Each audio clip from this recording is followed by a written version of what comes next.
Wah, wah. Classic. Fumbling right out of the gate. Perfect, right? On brand. We're gonna try this Billy again. broke it. Hashtag Billy broke it. Good thing we'll clean that in post. It's fine. We're gonna keep on rolling as if nothing happened. And hi everybody, welcome to United Adventure Company presents There Aren't Any Vampires in Adhamiya. Ernie, an actual play of a Delta Green custom module that is created here and run by our handler Aaron. And with all of you joining us, we have to say thank you so much to Matt M, our latest subscriber to the channel. And alerts are not working either. That's great to know. But thank you, Matt M. We really appreciate your subscription to the channel. And we'll give you a shout out again in just a little bit after the break. We'll get our alerts fixed. And that way you can have the flashy little thing ring up if you're watching this later. Thanks so much for subscribing. Thanks also to our Patreon supporters, Aaron, Nathan, Lord Thorran, Two Wolf Design, and Richard. Thank you so much, all 5 of you, for supporting us over on the Patreon. If you would like to support us like they do, please click the link down in the description below to go over to our Patreon page and support us anywhere from $2 to being an Uncle Rockefeller. We'd sure appreciate it.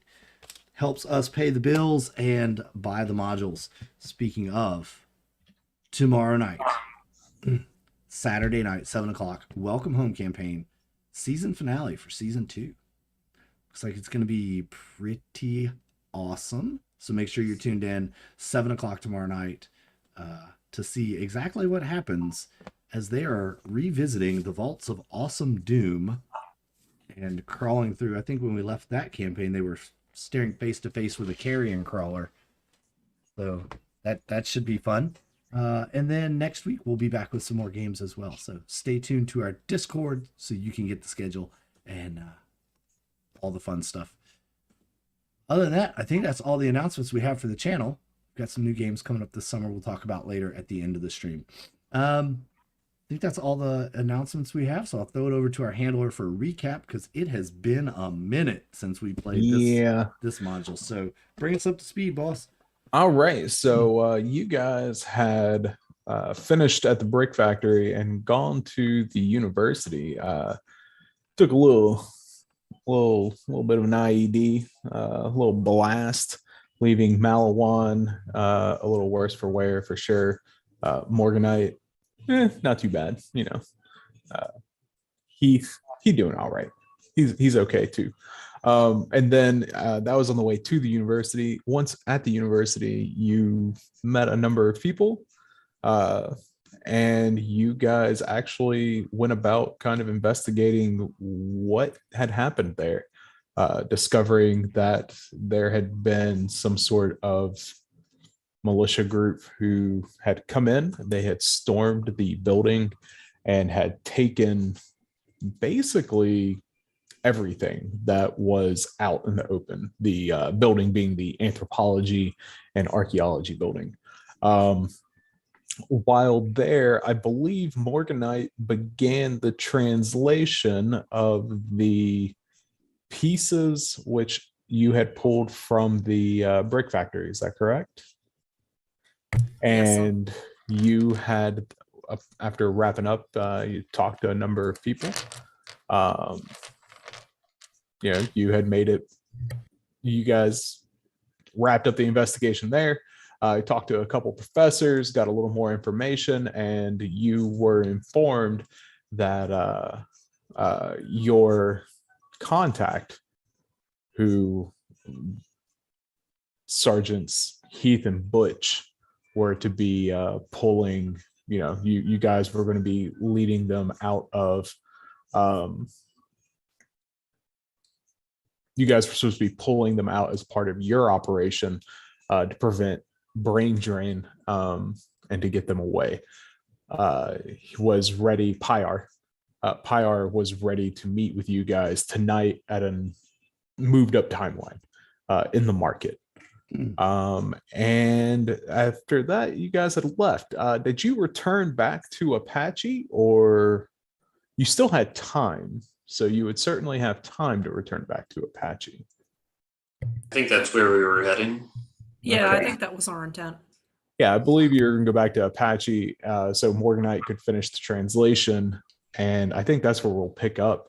As you guys roll in, real quick, Morganite, who all are you discussing this translation with? Just Agent Malawan. Okay, so as you guys pull in, you pull up and park the vehicles. Heath and Butch, both of you go to fuel up the truck or your respective vehicles, and Malawan and Morganite make their way into their abode, and Morganite has the actual artifacts as well as the rubbing which you had done. And so the inscription, as you translate it, the wording is not quite what you would expect, given what you kind of figure is the age. It's the language. The language is not, it's not common for the time period or the geography. It is translatable. It is readily identifiable as Sumerian, but it's just a little weird. And so the translation, as best you can translate, reads as follows: mercy upon you, contained within, and there's a large section that has been apparently intentionally damaged. A deva, one of many. It must be kept separate from, and the inscription here is indecipherable. You're not sure if these are words you don't recognize or if these aren't even words. You're not sure why, but you're not really able to, it's nothing you've recognized. Okay. What was it again? Mercy upon you. Mercy upon you. Contained within is. Can you post it? Do you have it written up? I can just. Oh yeah, I sure can. Thanks, boss. A deva. Oh, sorry. I gotta get it copied. All right. I should write these on my computer. That would make it easier. Whoa.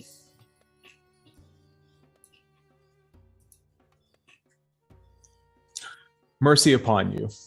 Contained within is scratched out portion. A deva, one of many.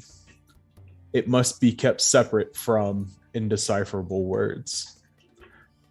Ravzan, father of Benuet, has been tasked. Blessings upon Ravzan and his sacrifice to keep the chain unbroken should not be forgotten. The Ahura have ordered that this land, from the water to the illegible, be consecrated and set aside. When the waters still bore the darkness and the chain was still unforged. And this is where there was a large missing section, like they're just where it had been broken out. Then the chain will break, and again, another missing section, followed by the phrase, will be made low. All right. Does any of that mean anything to me? You recognize certain terms in here. The Deva were the considered demons. It would be the Assyrian, Sumerian equivalent of a demon.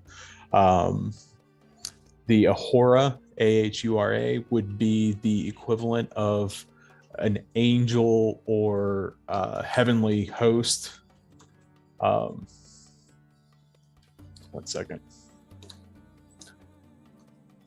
They're the heavenly host, the equivalent of an angel or a god, but benevolent in nature, as far as the Sumerians and Assyrians are concerned. If anyone has any cult background, if you have an occult of 40 or higher, Malawan. Yeah, I got a All right. 60. I do 60 as well. Okay, so you guys recognize that the Ahura are known as the good guys within Assyrian and Sumerian folklore, and really from everything west of Pakistan, basically Pakistan to the west, everywhere that eventually Islam would become the major religion.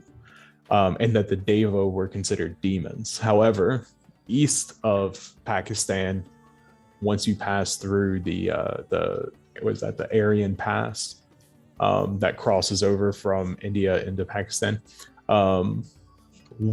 everything east of that, it's reversed.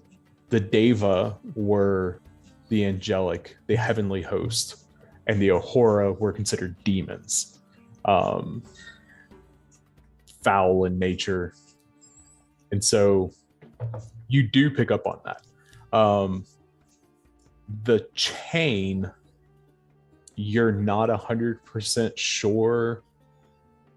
Like, you translate it correctly. You were sure that is the correct translation, but you're not entirely sure what it is referencing.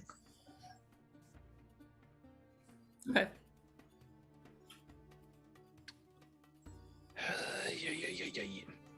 Malawan's just kind of listening to this the whole time, just rubbing his head. He's got a fun concussion headache that's still just killing his ass. So, if this is what we found on the wood that we pulled out from the outside shack, house, whatever we want to call it, and something scratched its way out of there, then obviously, whatever it contained was a Deva, a demon. Or at least the people that put it there thought it was a demon. Yeah, that checks out. So, we have a loose demon running about. And we don't know what they wanted us to keep it separate from. No. But we know there's some sort of chain that was binding it, and they seem to think that consecrating the ground would possibly do it. I assume that everything that they had there was considered consecrated ground with a temple nearby and everything. Well, even with just that red clay in that one area, that was not anywhere else. It would almost stand to reason that the red clay was something that was consecrated. That's true. And that could be an element of the chain. With Ravzan, it's unclear. It says he has been tasked, but it's also a sacrifice. It could have been a blood sacrifice to bind whatever it is away for time. I would tend to agree with that statement. I do wonder if the family that lives there has that long of a tie back. This thing, though, is ancient, so it seems unlikely. Then the chain will break and something will be made low. Yeah, I hope that doesn't have our name on it. Thank God I can finally have fucking Tylenol here. Pop on a couple more. Make low. The chain may break and something be made low. Interesting too that the water bore the darkness. That's yeah. Has the river been running lower than usual? I wonder. It could be. I don't know. That might be grasping at straws, but so I can't help but wonder with the artifact that was taken. I can't tell it. I can't help but think that may be what it's supposed to be kept separate from, or alternatively, it's part of the chain. Either way, I think we have to get it.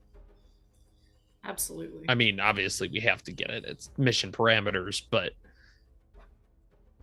I don't know. It feels like we have to get whatever it is and get the hell out now. I agree. What do you think of the chain unbroken? And when the chain was unforged, I wonder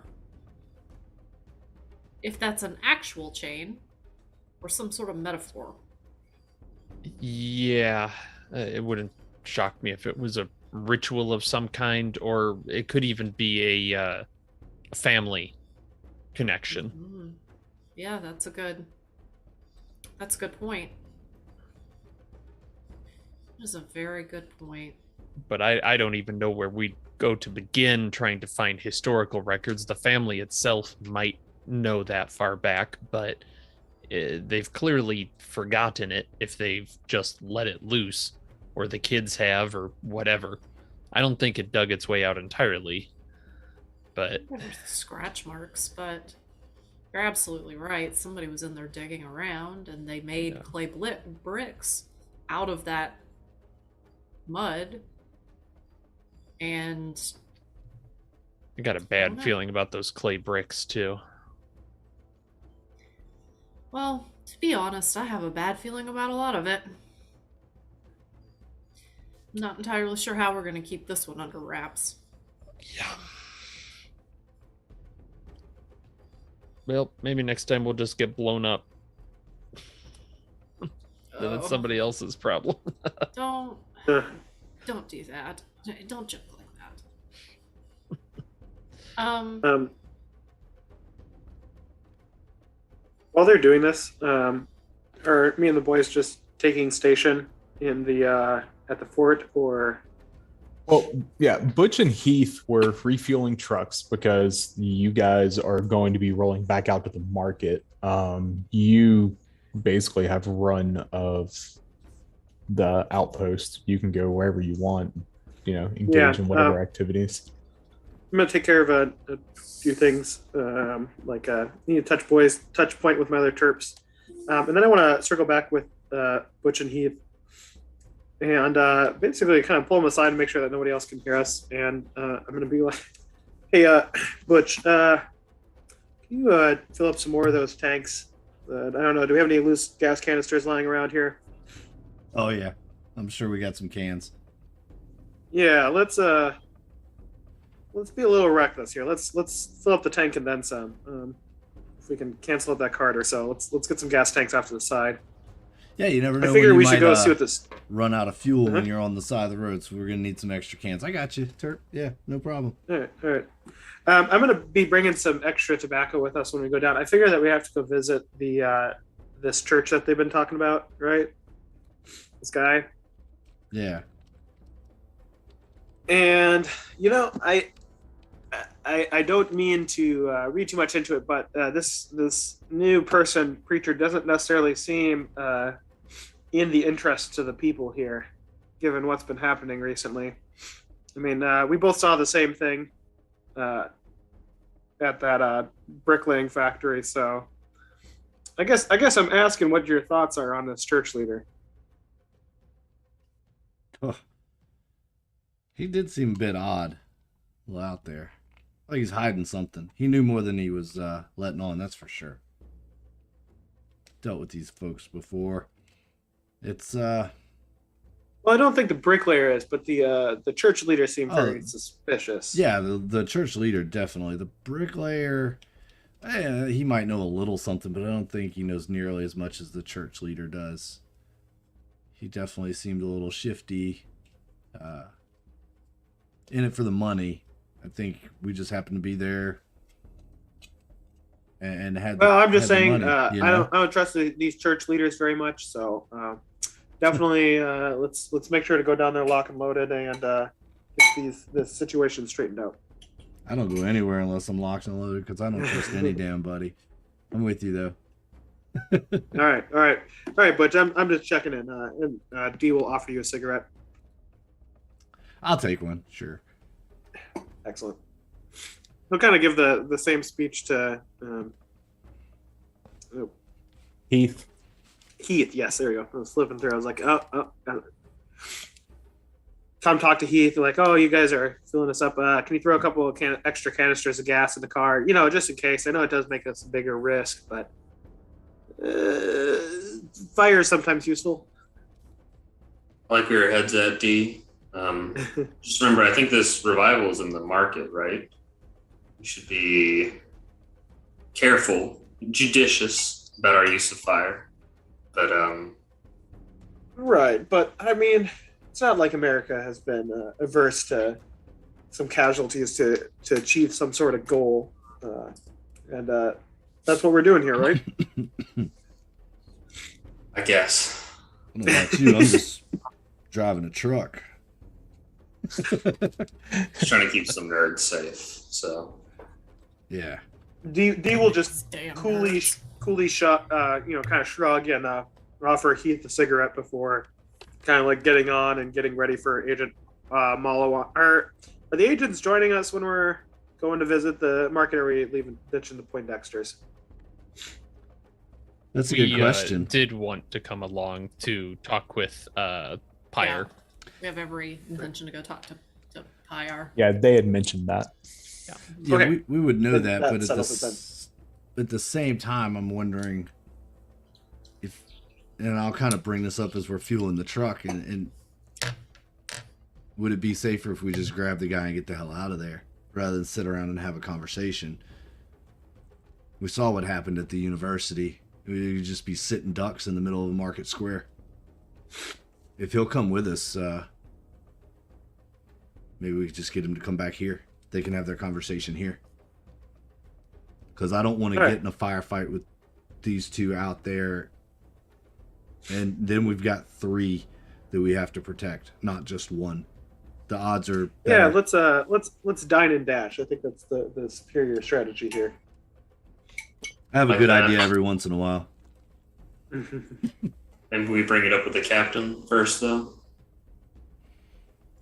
I guess that's your call. I'll talk to him. I'm not in charge here. He'll just kind of shrug. It's above my pay grade. I'll look at my stripes.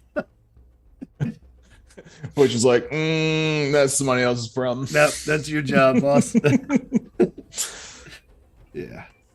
All right. So, D, you're proposing snatching up Pyre and just bringing him back to the outpost. Is that right? I'm not proposing it. That was Butch, but yeah. Oh, sorry, Butch. That's what you were proposing. Yeah. Since it's like, are we taking the Poindexters with us? And I'm like, it's a risk taking 2 more that don't know how to fight, and it's kind of my mindset. I'd rather just grab him and bring him back, do an exfil, an extraction, soft and easy, because he's willing to come talk to us. So we think. Okay. I mean, okay. So question being, are you going in uniform? Or are you going in man dresses and plain clothes? Let's is this part of the plan that we have to tell the captain before we decide if we're gonna go through with it?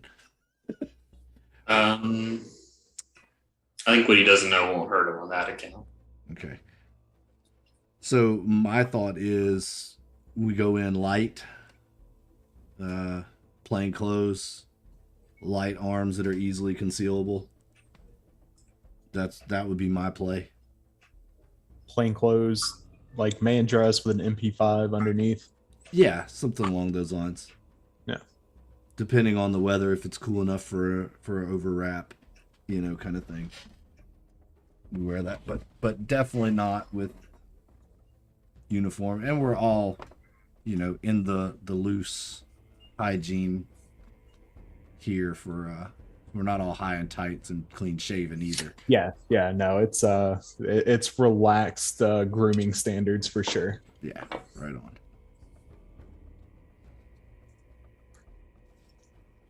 I like that Okay. much. Now, Heath, are we gonna tell them, or are we just gonna roll out of here? Do you want to I tell want to them? have to listen to them complain when we get back, so let's tell them. All right, that's fair. But Heath, just tell them. Don't ask. Just tell them how it's going to be. I can do that. Captain's my boss, not them. Use the knife hand. You gotta get the downward angle on it. Yeah, That's how you know it's serious. The knife hand is a universal language. You don't have to have gone through, but you.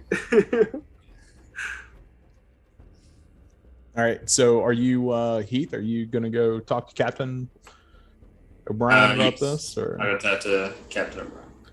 all right, yeah. So you roll into the talk. You go upstairs and you go to, of course, over to the palace, the miniature palace that's behind the actual palace, where you guys are using as a talk. And you climb up the stairs, the 20 or so stairs to go inside, and then up to the top floor. The window is open.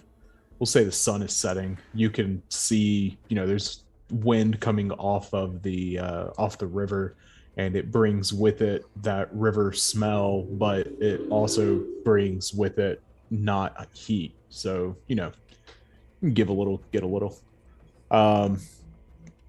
And Captain O'Brien is in there typing away on a laptop.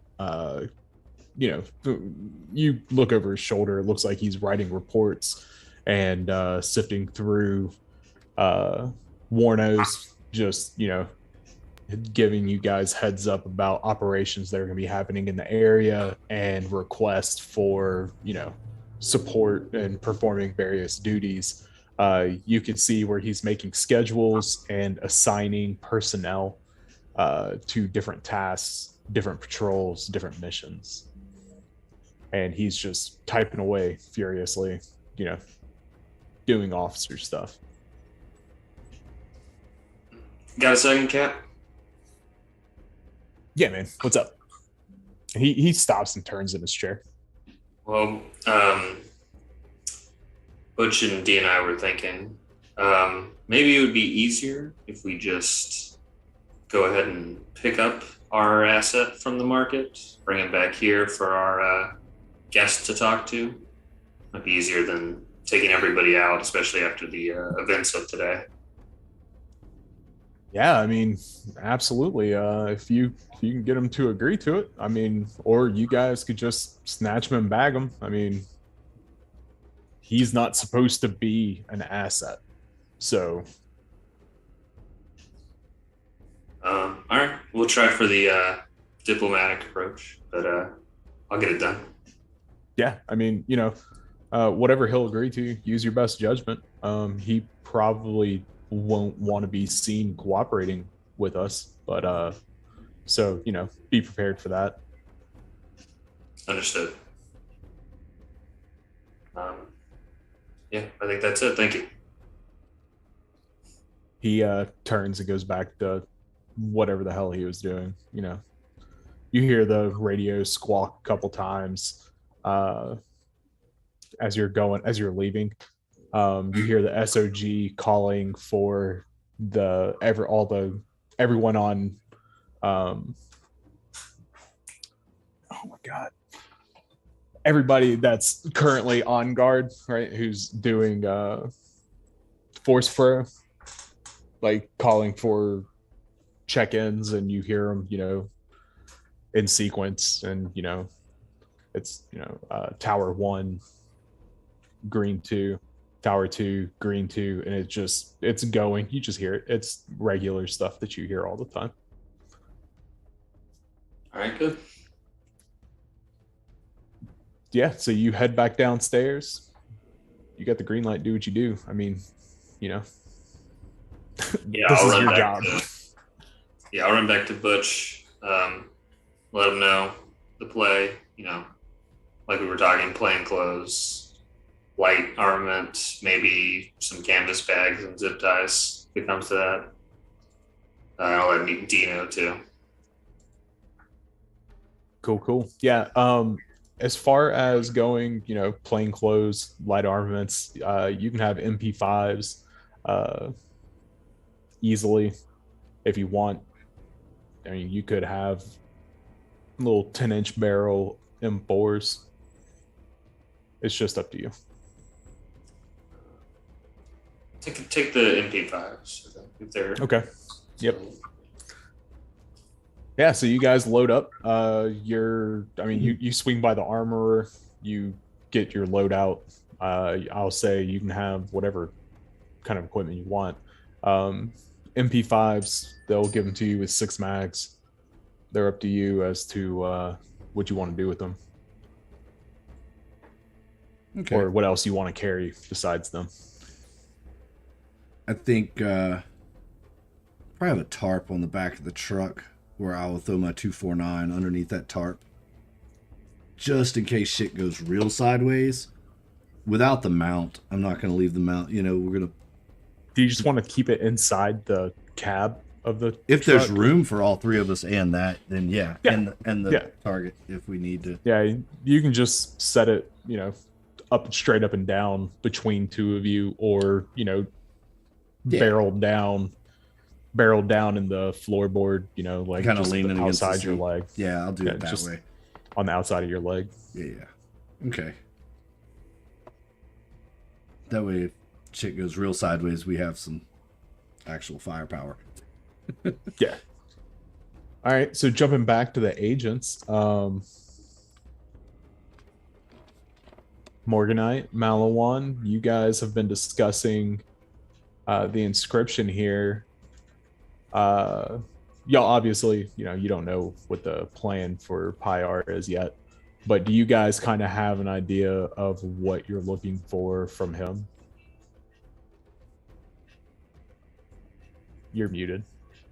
Of course, we need to know what he got off of the artifact, because I believe we got the rubbings. Mm-hmm. Those were actually maybe that's a better quote. Is that quote that we posted, is that from the wooden portion or the artifact proper? That is from the wooden portion. Okay, Yeah, so that's what I thought. we need to know what the About the artifact is. artifact. Yeah, that's Yeah. gotta go on. And we had mentioned going to the church. That is also big revival. on the revival. Yes, that is big on Agent Malawan's thing. But like, I get we may skip it, but that is kind of his we need to go there. His hunch is looking at these cell phones with a lot of just average people doesn't seem coordinated or well thought out. Very much just a group, not so much a military as something civilian. His mind could be the revival. Well, I Okay. certainly am interested in going. Yeah. I do think we're going to stick out a little bit. We might have to get some disguises of some kind. I can get a headscarf. I might want to as well. That would be strange on a man, Malawan. If you want to tell them all that you're a woman and wear one, then, just say, hey, I'm a real ugly woman. That's why I'm wearing this. I don't know. They might believe you. I don't have a beard, but Put on a ninja suit. I mean, that is kind of crossing his mind as it wouldn't be a terrible way to blend in. Might be A knee job. Niqab. Yeah. Are those common in the area? Driving around today, you did not see a lot of those. However, you did see some. It is a personal choice as to how much modesty is exercised. And so something you kind of picked up on where you're at, there's a women's university here. Yeah. It's a little bit more of a progressive area. You get the feeling just being here and being around some of these soldiers, which, by the way, Morganite, everywhere you go, there are soldiers. that this is kind of like a little bit of a respite for them. Like this being in this location, it was like, ooh, we can't send you home, but we need to get you somewhere before we do. So yeah, and it's a little more lax here. Like you notice people are walking around pretty chill. You don't see a ton of AK-47s, although as you left this area and you got closer to the brick factory, that was a more common sight, was people just walking around with an AK. Well, I don't think I'll dress up quite that much, but maybe something a little bit more understated. I do wonder about what we'll see at this revival. I do as well. The children seem to think that it was important somehow. Well, and what's worse is the amount of cleanup that might involve. If things go terribly wrong, yes it would. Fuck. All right. All right. So with that, I think that's going to bring us to a point where the agents and our operator team are going to come together. It's probably about time to begin heading out towards the market. The sun has set proper. You still see over the horizon, looking east or looking west. There's still orange and reds, a lot of reds, purples, lighter purples. And you have heard the evening call to prayer. Once again, it comes from seemingly every direction. And once again, it is a cacophony of conflicting sounds from these different mosques, as each of them has their own call. And that kind of notes for Butch and Heath and Dee. You guys know that with that last call to prayer, the market is the evening market is going to open proper. It is a intense social environment. So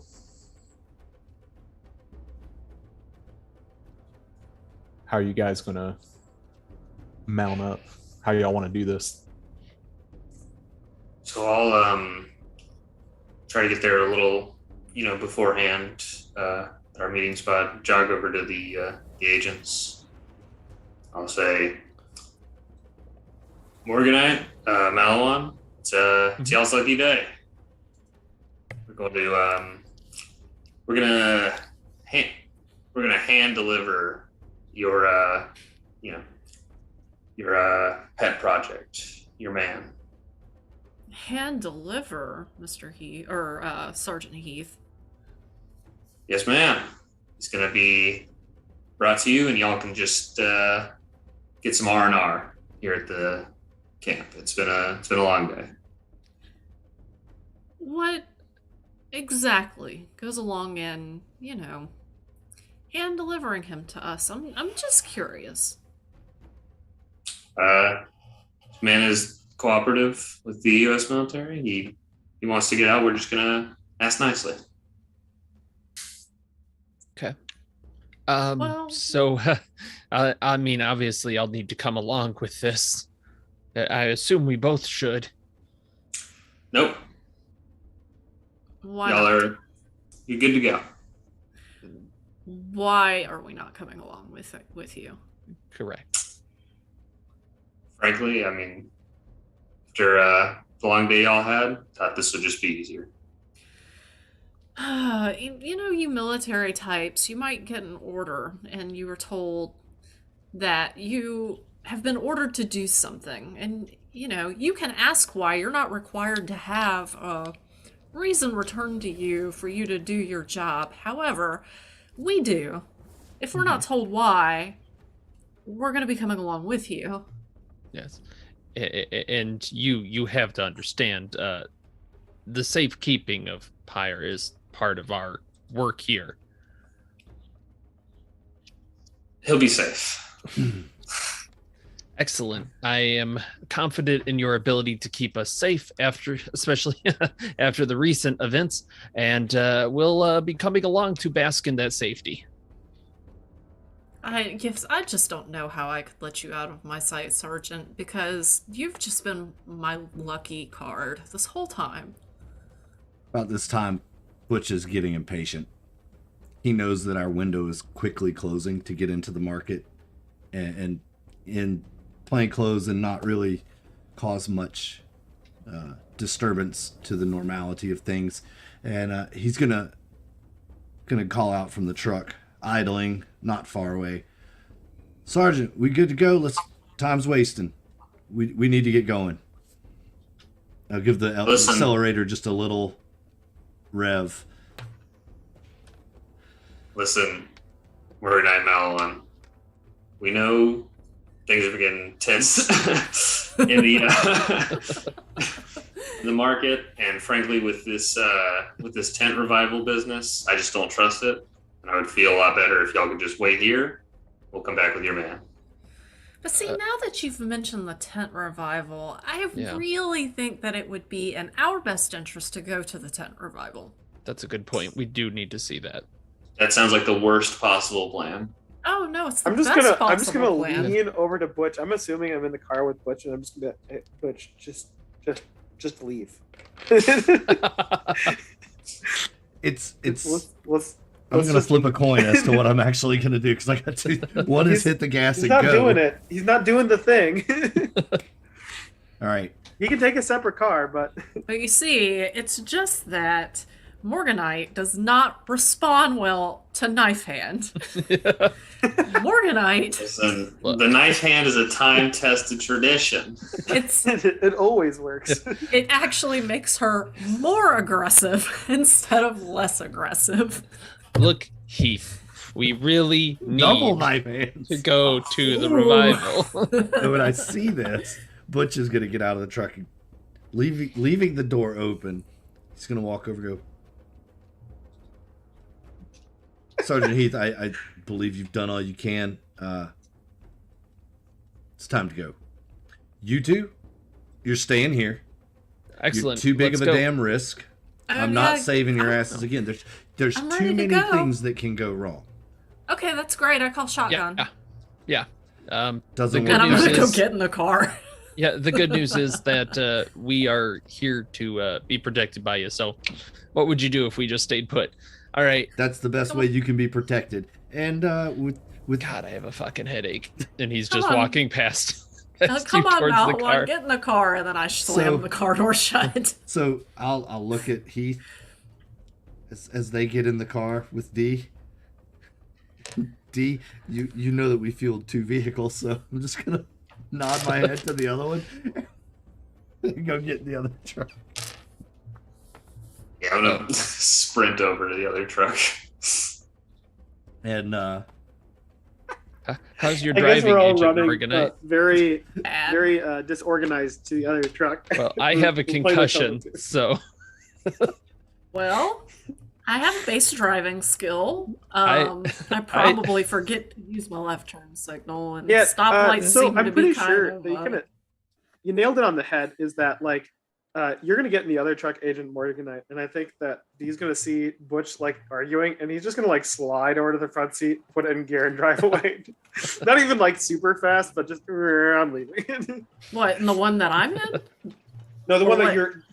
I'm gonna make them deal with you, but I have other shit I have to do. So he's just Okay. gonna leave. All right. your guide's getting away, Sergeant. I suppose you should drive, huh? I'm not in that vehicle. Oh, you. All Who right. all is in which vehicle at this point? I went to grab the other vehicle. We went so to the other he's vehicle. saying- If y'all got in the vehicle that I got out of, you got in the vehicle that D is Oh, driving. D. That D is in.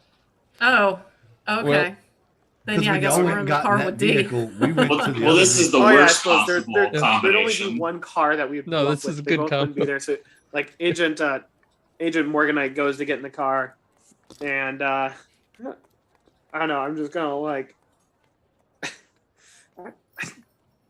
I think D would like kind of pop out his notebook again and like flip to an open sheet and just hand you the notebook again.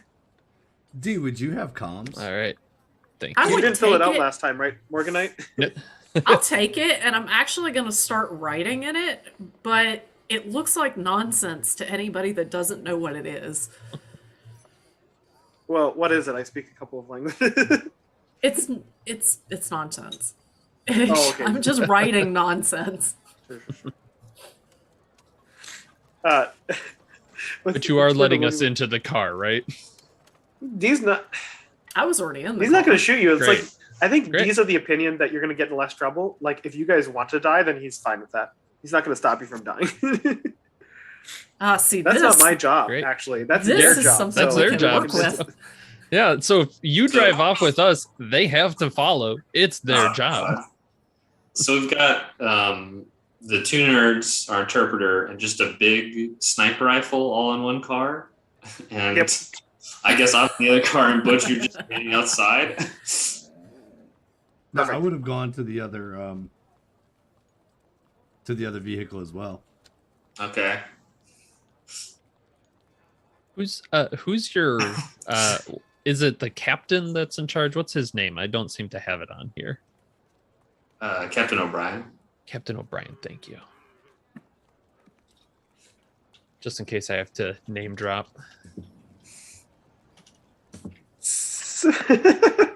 Just crash the fucking car. Yeah. All right, D. We're going to the market, correct? This is Fucking plan. significantly less smothering. Thank you. Yeah. All right. Well, but there's some ground rules that go with this shit because I don't have to play by their rules. Cool. Understood? That is fantastic. Are you going to All right. drive So us to the the market? ground rules is that you're not going to fuck with that guy. All right. We have to get that guy and get him out of there. If you want to observe the fucking happenings, then that's fine. But we're going to do that from a distance. No shit. All right. Do you all think right, we're do I look like Arnold Schwarzenegger? I'm not intervening. What are we doing? You're oh, better man. than He's gonna reach underneath the seat and he's gonna pull out a scarf and it's got like some blood on the cuff of it and he's not gonna remark on it at all and just kind of like toss it behind him. You put this on, Morganite. Fucking blazing like a white neon sign out here. Fucking shit, you're gonna call so much attention to us.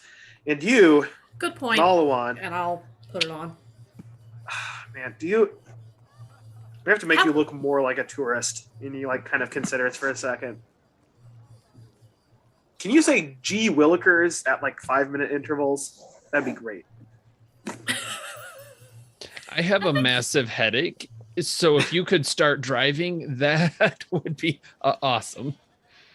No, I imagine he's already like driving away as he's talking, and he's being like very reckless about this. He is not a good driver. I mean, my, could Agent my plan Malawan is to be looks- quiet. he That's the looks- key. He looks like a tourist. I mean, he's obviously not a soldier. I'm sweating buckets. D will just kind of shrug, and not obviously being a soldier is not the same thing as not being a threat. Fair point. Fair point. Yeah, D will just kind of consider. He'll flip through the stations. Is there radio stations? I don't actually know. I think you're muted. No, I'm not muted. Oh, Yes, there are. what kind of music options do I have on the radio? This is very important to me. Iraqi music.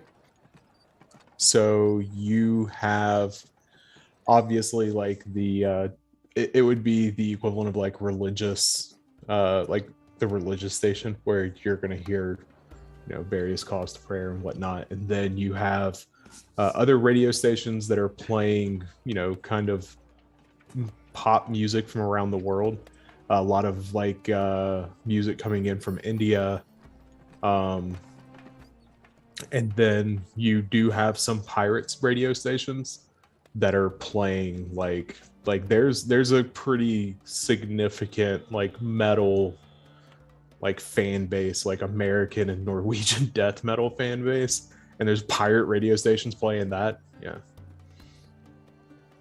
Ooh, stop there. That's some cannibal corpse. I gotta hear this. Just dig through the ditches. Yeah. I posted the question in the chat, but I guess I'll ask here. Does Butch or Heath speak Spanish at all? Spanish? I think so. Yes. No. No. I speak English and gunsmith. Which speaks English and slowly. And deliberately. That's right. Slowly and deliberately. I guess D will just get on the radio and basically radio to Butch and Heath. Hey, you go do the work that is assigned to you. We are going to play tourist out at the event. That's all he's going to say. Copy. Just be careful. Stay close and don't lose my rifle. Excellent. Don't lose Betty. We cut over to the other car. The same Cannibal Corpse song is playing. Heath is just white knuckling the steering wheel. Fucking cities, god damn it! He's so angry. So angry he wouldn't even let me drive. All right. So you guys are pulling up to the market. You guys rolling straight to the market. All right. So 2 vehicles. Who's in the first vehicle? That would be the agents and D because they left before we Okay. D and the dipshits. D and the dipshit. Right. Yay! Is that D your and the Misfits best cover friends. band? Here's your gold star. You, sir, are a dipshit. All right. And Butch and Heath are second vehicle, Correct. pulling out, obviously not necessarily with first vehicle. Okay, real quick. Morganite, Malawan, and D. Where in the market are you going, D? You're driving. I mean, are you going straight to where are you looking for pie? He wants to pull into a friend's house. D wants to be a little ways away, and then if I remember correctly, most of the houses are they have walls around them, don't they? Yep. Yeah. Yeah. So I'm pretty sure that D has a person that's maybe closer to the market who he owes a favor to. And he's gonna pull up and have that sort of beep beep beep beep beep, and then they kind of look out and he kind of waves and he lets him in, but reluctantly says something like, "This is the last fucking time I'm doing this sort of shit for you," and then ditches the car. And heads out from there. All right. So you guys pull in and you're parking inside the courtyard, inside the gate. Yeah, inside the courtyard. Okay. Yeah. You guys, I mean, you can park on the street, but you pull up, you park inside the gate. This guy, he's one of the security guards at the local shopping center. There's a big mall. He's one of the security guards there. You just happen to, know him through your everyday activities out here. Yeah. Perfect. Yeah, I'm just going to park there. I'm going to drag him out. Going to evaluate Malawan and basically come to you look like a piece of shit enough. Okay, you're fine. He's going to keep razzing him about saying G Willikers occasionally because it makes him seem extra touristy, but yeah. Could I have seen where he pulled that truck into? I've got a 70 alertness, so I probably would have been trying to keep an eye on them anyway to see where they're going, even from a distance. I'm not trying to keep it hidden from you. I'll even tell you where we are. I don't care about keeping it hidden. I'm just trying to say we're staying out. You are coming in hot. We're not coming in hot. No, I get that. Yeah, I just want to make sure that we're not. Because if we need a second, smart move too. Because if we need a second vehicle to get out of here, it's probably going to be protected. Right. So. Is it? I'm just trying to fix in my mind's eye.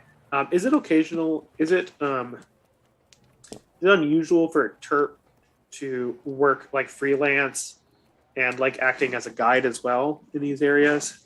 Okay. So Aaron? as an interpreter, it is not uncommon for you to just leave the outpost and to go into the market or go into the city or go live because you can pass among the population. This is a huge urban area. So, But I imagine I have like my gun flak on, right? Not my gun flak, my bulletproof vest on and stuff, right? Or only if you choose to. Usually, when you go out like that, you would just go out like straight up street clothes. That's it. yeah. You would Okay, just so roll I guess street I will clothes. state now that I'm going out in street clothes. I still do have my various like gifts on me. I don't know if there's a non-awkward way to do that, but I just imagine I have like a side bag that I always like keep in front of me so I can keep an eye on it. Right, you just wear a backpack like most anyone else, or you can carry a duffel bag. There's a huge fitness crowd. So like dudes walking around carrying duffel bags, not uncommon. Matter of fact, dudes walking around carrying duffel bags with no sleeves and like shirts that are way too small, very common. So I guess what I'm going to do then is while we're walking up, I want to be doing like obnoxiously touristy things while we're walking along. I'm going to like explain something very simple in loud and bad English, and then like point to things, and then like be cursing under my breath in Iraqi. Okay, yeah, kind of playing the part of a guide, yeah, tourist guide. Okay, yeah, yep. Maybe some people doing some death tourism, trying to go see the worst. I'm gonna kind of like get up on Agent Malwan, like right up to him, and I'm gonna like loop my arm underneath his and pull him close to me, and I'm gonna say, "Oh, darling, isn't this just the most wonderful trip ever?" And our guide, he's fantastic. So I think that he's gonna make him like uncomfortable and point out, yeah, you have to call us like ethnically interesting or something like that. Like just say some racist shit while we're going along, and that's gonna really seal the deal here before we like leave the compound. Yeah, this is all really hilarious, but can we, get to the fucking market? He's just getting more and more pissed. Yep. Morganite is sufficiently hot enough and sufficiently young enough that seeing Morganite with Malawan, it makes sense. Like the two of you are believable as a couple because that's the only way it's happening. Clearly, Malawan how much has money enough does money. he have? Yeah, exactly. He's either got a lot of money or something else. Yeah. This man, it's money. It's got to be money. It's money. It's money. So Butch and Heath drive by. At some point, we'll probably pass them on our way to the market. I'm just gonna shake my head, and I did not just see that shit. So okay. So D Malawan and Morganite probably are about a block and a half from the market, and the market is literally set up in the middle of the road. Like basically the road gets blocked off on two ends and then it fills up, and that becomes the night market. So yeah, you're maybe a quarter mile from the actual road, and you would come in from where you're at, D. You would basically enter the market from the side, not from the end where it's blocked off. Like you would already be inside that the containment area there. Muted.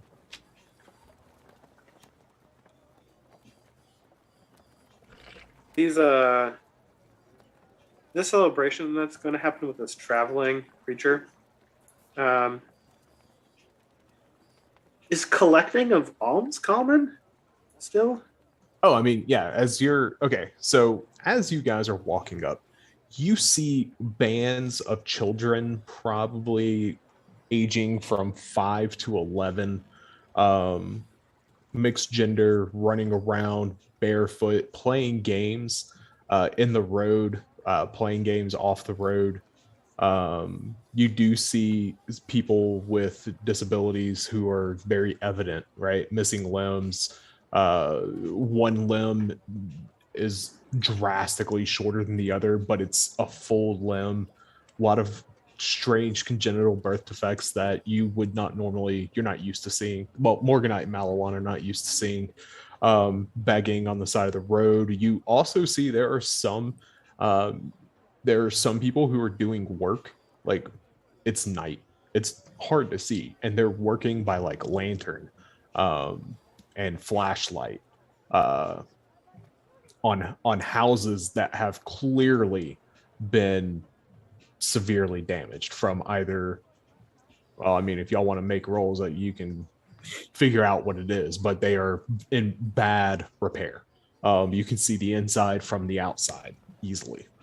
White blue fluorescent lights, like bar lights, are mounted on the outsides of buildings, creating this kind of weird, jarring shadows from whenever there's anything blocked.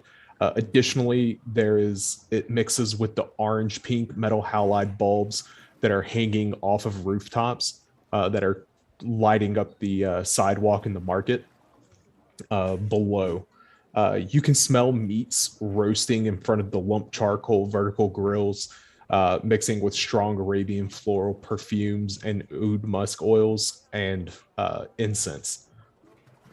The roads are filled with tables as you arrive to the market.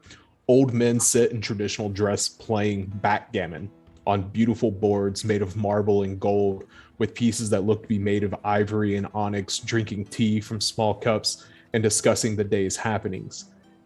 Younger men play backgammon on what you would expect to be a regular backgammon board, like Hasbro made it.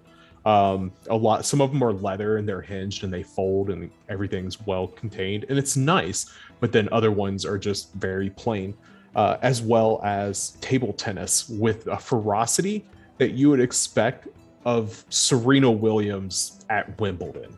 Like, these guys this is serious. Like, there's some serious business going on. Women are less common, but still present. They're not absent entirely. Some are working at the various stalls where food is being sold. Some are hawking wares. They have regular little stands where there will be fruits, vegetables, home goods that have been made, desserts, etc. Others sit together, talking, reading, eating. One woman is standing at an easel painting the market. Like, she has an easel that's kind of set up to the side, and as you're walking up from behind her as you hit the main road, and you can see that she's painting the market. Are you guys looking for Pyar, or are you guys looking for... What are you guys looking for? Are you guys looking for Pyar?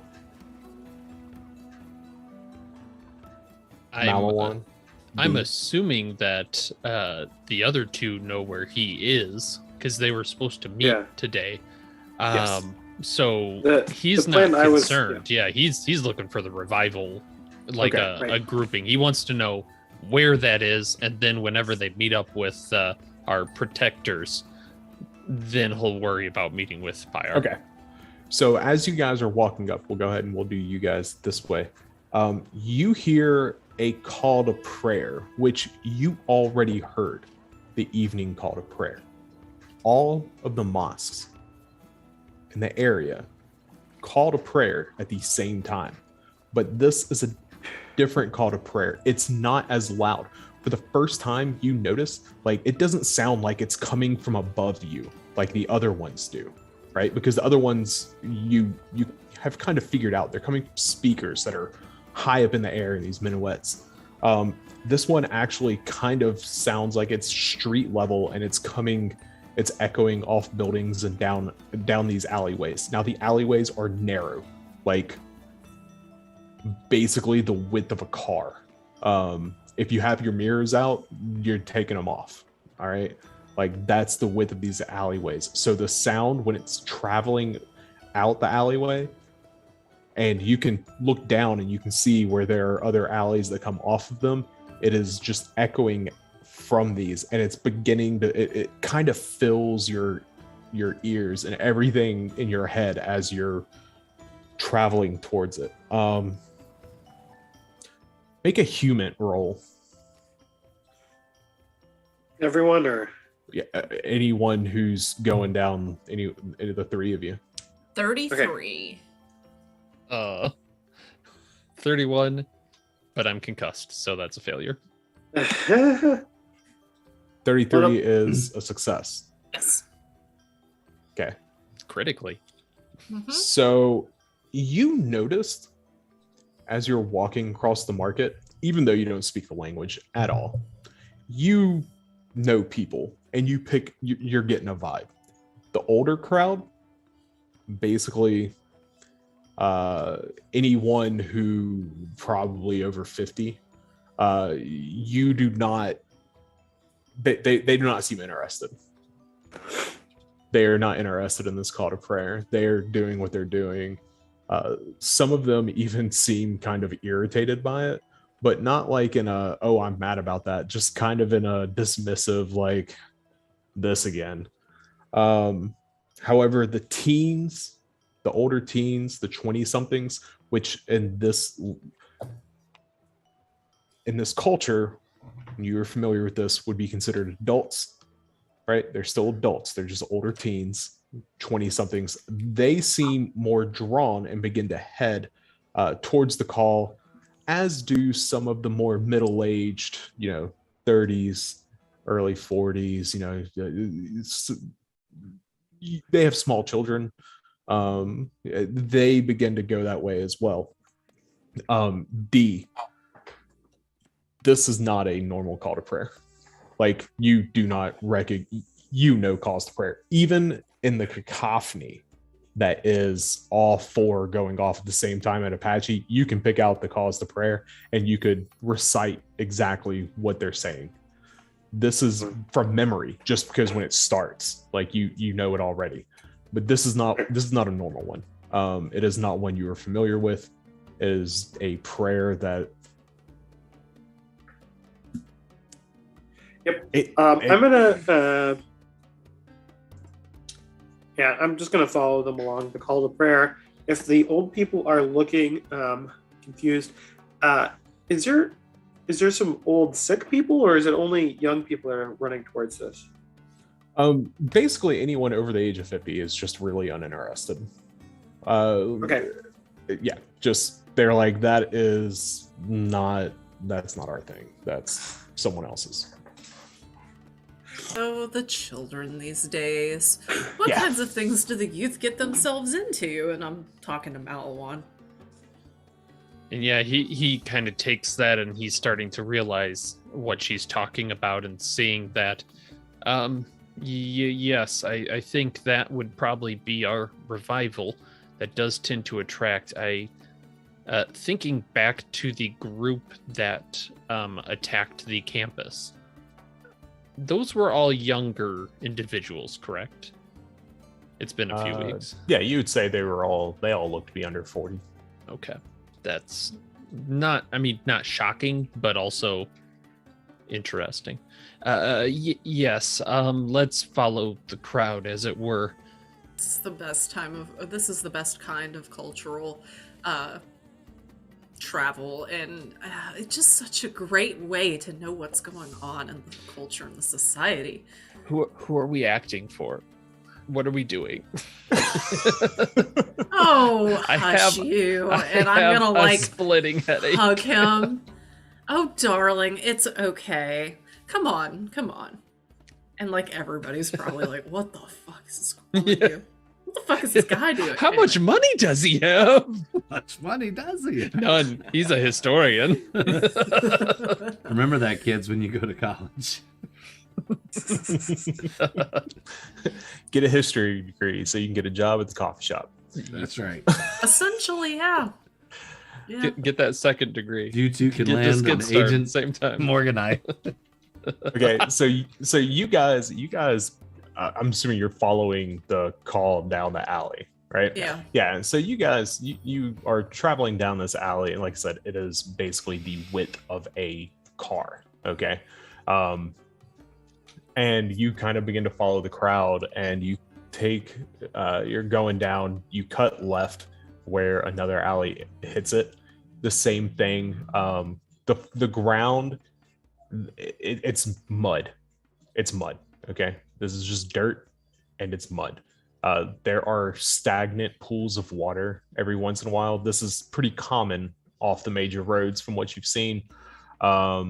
There is debris, construction material, for example, rocks, etc., kind of strewn about. There is a lot of empty bottles. Some bottles have liquid in them, some bottles do not. Plastic bottles and whatnot, like water bottles, Gatorade, empty cans, litter kind of strewn about. And as you get to the end of that alley, as you're coming up, you see that it opens up and it's a smaller side road here. And there's a tent,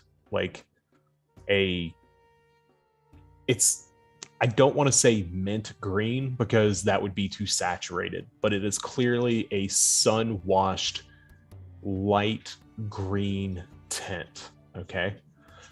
There are bulbs hanging from extension cords, essentially, on the inside of the tent, and you can see the light coming out. People are standing shoulder to shoulder, facing a low stage with what appears to be, you would probably describe it as an altar. Like, you would understand it to be as more like an altar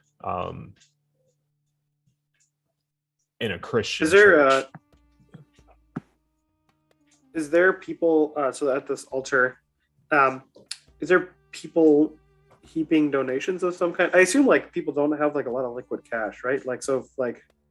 No, everything here. I'm not saying that they're cash. heaping chickens on there, right? But things, no, objects. No.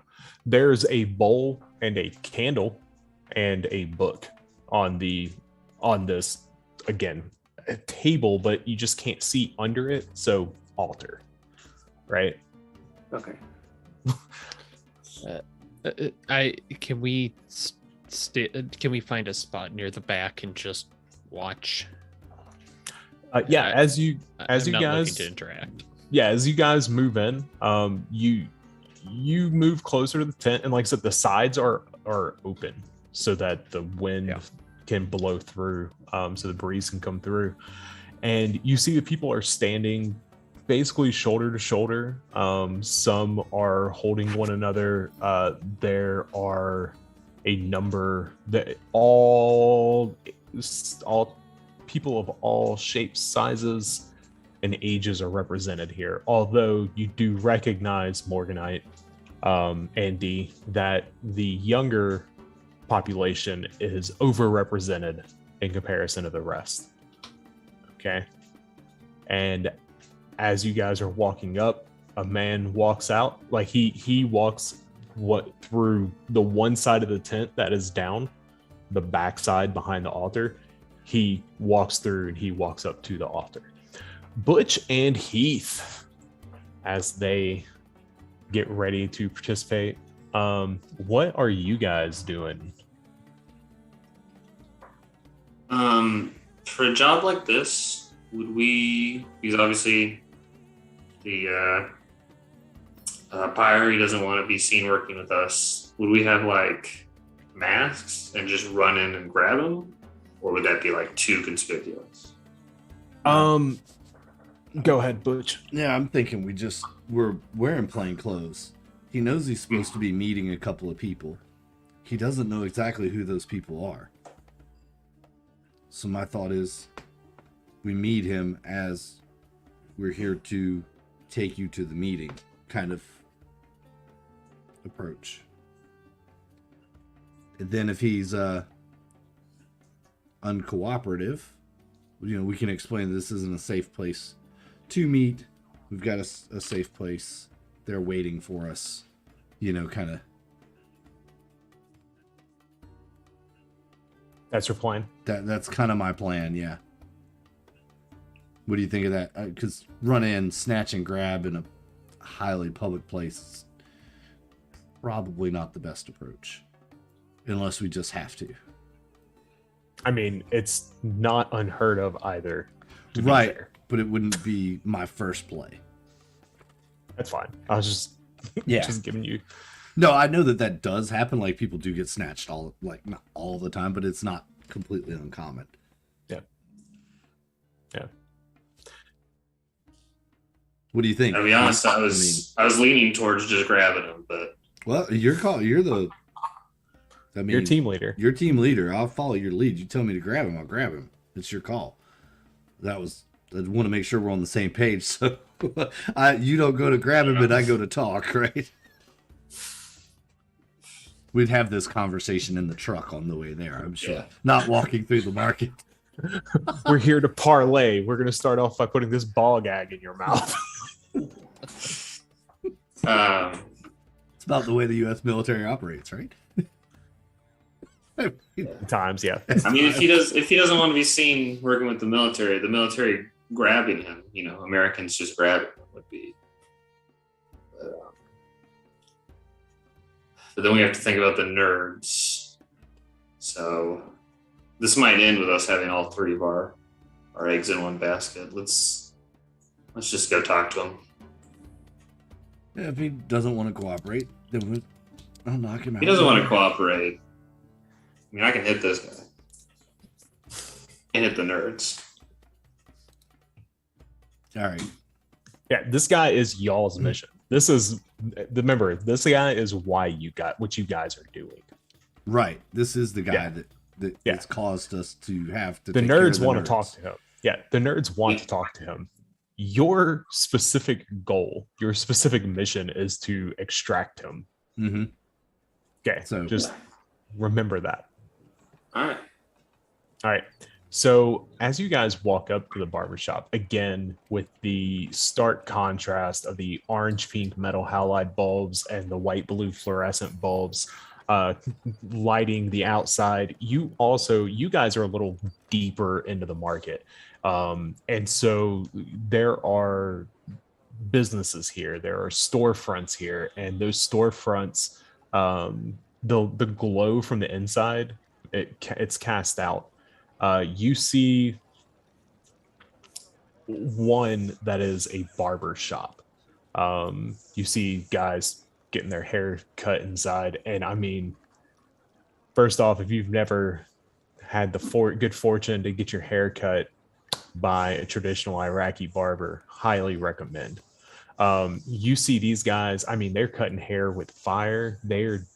Guys are getting like head massages, face massages, shaves that are, I mean, Sweeney Todd levels of close, right? Nice. It's something to witness, and people are just hanging out in there. It's a barbershop like you would imagine any barbershop in America as far as people hanging out. You see guys sitting in there, passing a flask around between them, smoking hookahs, smoking cigarettes, smoking cigars, just having a good time, right? And very clearly a men's barbershop.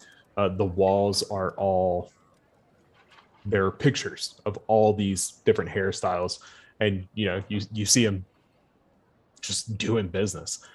Just outside of that barbershop is a long table, like a picnic table, but instead of having a bench, it has individual chairs, mismatched chairs, some of them obviously from inside the barbershop, some of them from elsewhere. But the heavy smoke of the hookah is rolling across the ground underneath this table. And there's a man sitting in a light blue short sleeve silk collared shirt and black slacks. He has two orange Ronnies, which are drinks that it looks like a Red Bull can. But you guys know they're fruit, like actual fruit pulp drinks. Sitting in front of him, one's open and one's closed. Nearby, several men sit in a circle playing music on guitars, flutes, drums that they hold in their laps, and other instruments that you don't necessarily recognize. But there they are. And you see sitting at that table, like I said, that man who, even seated, you can tell this is a tall dude. Probably would have played basketball at least in NCAA in the United States. He is lean. He sports a thick beard and what is very clearly a fresh fade on his hair. He sits there looking around somewhat nervously, but at the same time, he gives off an anxious energy. He is not nervous about where he is. He's very comfortable in the open where he is at, but he has an anxious energy about him as you approach. He immediately makes you two because, right? Like, I mean, even in plain clothes, like, you know. Yeah. Right. But he looks at you and he makes eye contact in a way that says, come on. Like he's Inviting here us for to you. the table. Yeah, he's waiting for you. Right. Come on to the table. Cool. He doesn't stand up or anything. He's just sitting there, smoking. He has a little hookah on the table with only a single hose. You said there's 2 drink cans. One's open, one's unopened. Mm-hmm. So yeah, I'll make eye contact back with him, walk right over, kind of gesture at the unopened drink can, as if, may I have that? Kind of, is that for me? Gesture. Yeah. And if he acknowledges, then I'll grab it and kind of make the nod, or you... Oh yeah, absolutely. When you walk up and you look at it, he immediately begins to push it toward you. Culturally, if you ask for anything, you're going to get it. Someone's going to give it to you. Right. And so he is quick to just, and you pick it up. It's a blue can, and you thought it was orange, but that was just the light. It's actually 3 Joules is the flavor. Okay. Which is like a fruit punch. And kind of watch, where does Heath go? If I'm gonna walk directly up. I'm gonna walk directly up to the table as well. Cool.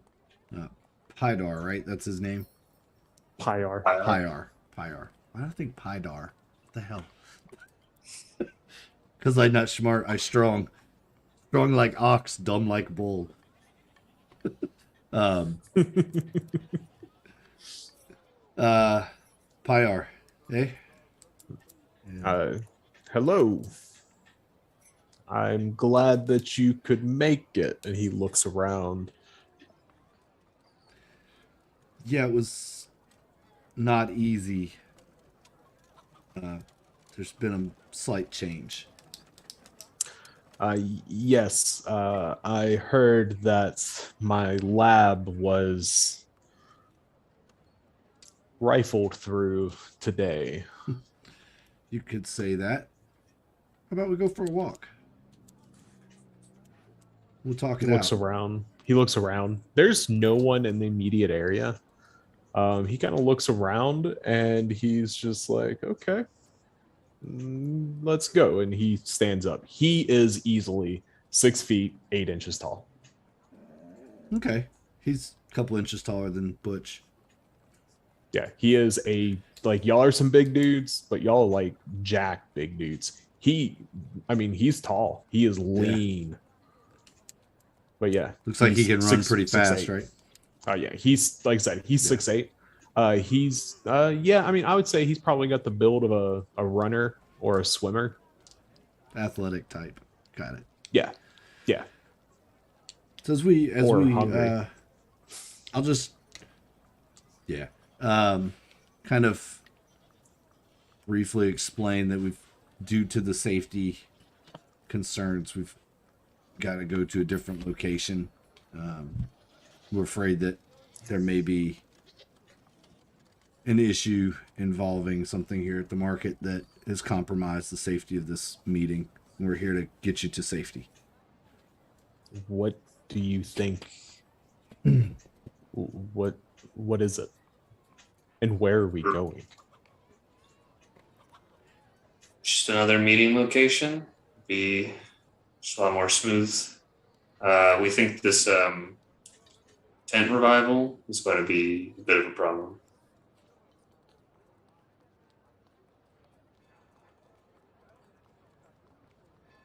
Recent Yeah, go ahead. I'll tell us. Recent events have led us to believe that the tent revival may be involved in what happened at your lab. You think the Jaish Ahmadi are trying to run street churches? Make no mistake, that was just the Mahdi militia. Jam, as you know them. I am sure of it. I mean, from what I've been told, they basically took every artifact of value, and I anticipate that all of them will be on the black market, probably available in Syria or Libya within the week. We were at the college. Trust me, something weird's going on. It may have been the jam, but I think something deeper is involved. It'd just be safer to get you out of the market. We've got a secure location not far away. He looks around and he's very well. My family is at my home. That is like, no, he's being very serious. He's like, he wants you to know. He's like, my family is at my home. I understand. If anything happens to you, your family could be a target. I got you. Understand. We'll make sure it's keep an eye on them as well. Picking up what you're laying down there. Yeah, so he goes with you. He begins to walk with you. Are you guys walking him back to your vehicle?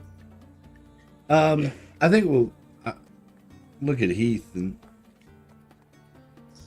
maybe we just keep, if we're inside the market, maybe we just walk him to the other truck.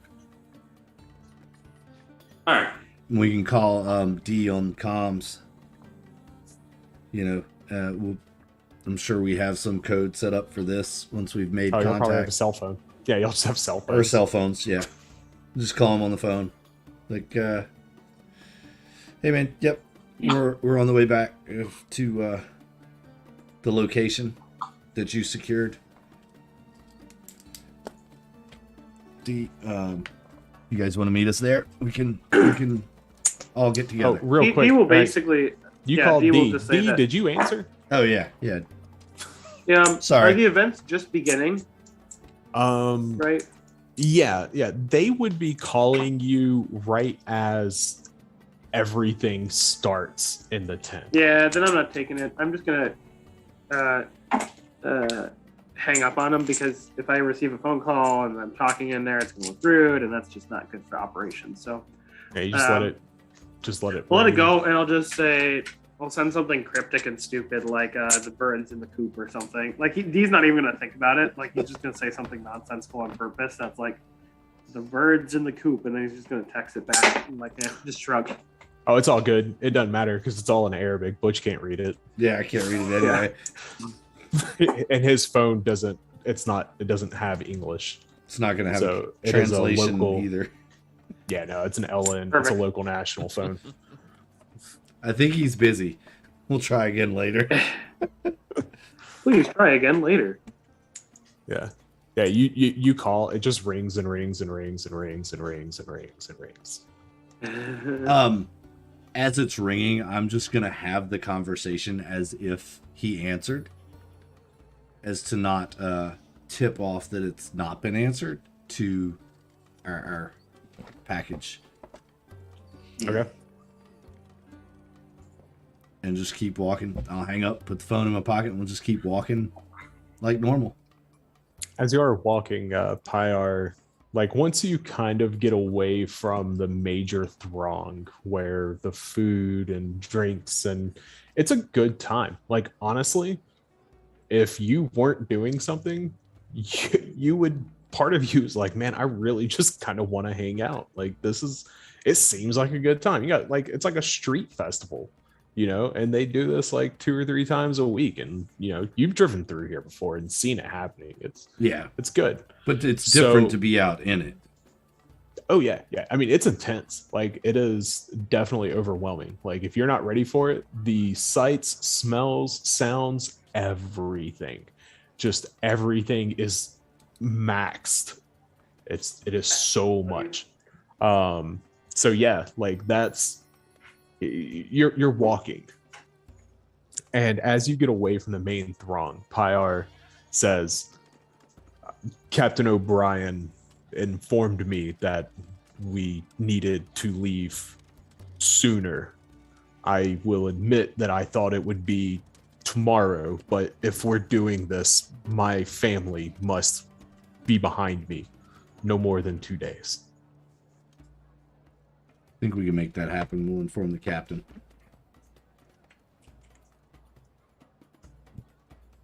So what is it that you think happened at the university?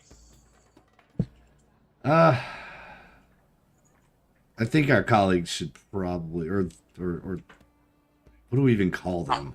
The nerds. Yeah, I don't know how I call it that to him, but yeah, we've got some folks that have a pretty good idea of what's going down. They just have some questions for you. What I think happened was it was a take everything to make it look like the mafia job, but somebody was actually there for a specific item. That's my read on it, but I'm no investigator.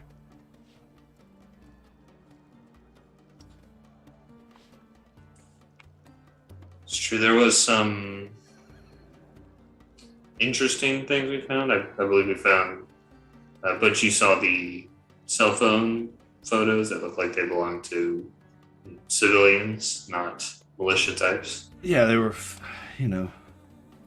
this little cheap flip phone, and they had some photos in them. Kind of interesting, but I showed, wasn't. I didn't know what they were, but the guys that have the questions for you, they sure seemed excited about it. So I think it's something. Something they found. Yeah, I guess something they found that were in the photos. They saw something that in the photos that looked interesting, and so they had some questions about how it relates to some artifact or something. I don't know. These were young kids with the phones. I mean, young 18, 19, 20-year-old kids. Yes. Yes, we are a young people now.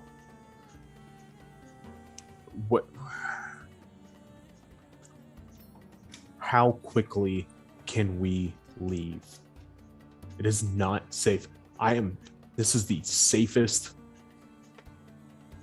How far are we from the truck?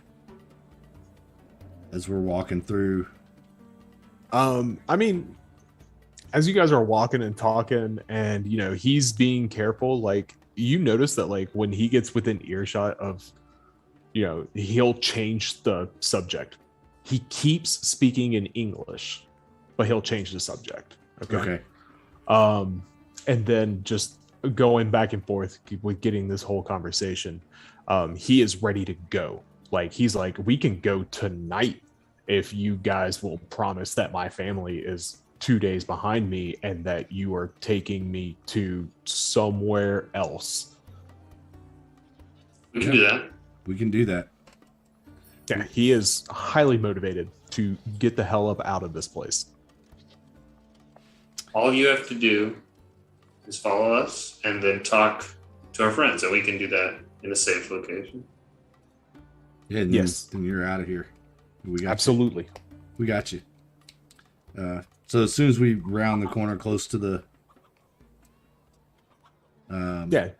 vehicle, you get over. Yeah, you get over by the truck. Oh, did you guys park near D, or did you guys park a little ways away? What's the situation there? I kind of got the impression we parked away from him, but like closer to the market, if possible. that's kind of what I was At thinking. the time, still kind of considering the snatch and grab. Yeah, like right up on the edge of the market. Yeah. Yep. And if then we had a secondary exit vehicle if we needed it. Yeah. So yeah, you guys are able to, you parked on the street, kind of near the market. And one of the reasons why you're able to do this is because you do have more leeway than anyone else. Although you are in what is technically an unmarked vehicle, the people in the neighborhood, they recognize your vehicle. They know cars. They know whose cars are whose. All right. And you managed to pull up and you're parked not too far from, there's an Opel and a Go Now truck. You can Google it if you want to know what that looks like. But Okay. yeah. And you just pull up and you'd parked right there and you kind of leading him over to the truck. Yeah, I'll ask him. Is it going to be safe for you to get in a vehicle with us out here on the street? Do you feel like you're being watched, tailed, followed? He looks around and he is like, I mean, I'm not an inconspicuous person. I am more concerned about getting into a vehicle without my family being secured. We can radio ahead to the base and have Give us people sent out tonight. Would we have the location of that, or would we need to ask him? Yeah, you know exactly where he lives. Okay. Yeah. So yeah. you know where he lives, the layout of the house, where everyone is going to That be was in all the house, part of the layouts of the houses next to him. Right. He has given you every bit of information. Yeah. And he is willing to get in with you. He's willing to go with you right now if you are willing to guarantee the safety of his family. We'll do everything we can. Yeah. Yes. As soon as we get in the Guaranteed. truck, we can't make that call till we're in the truck though, because it might be overheard.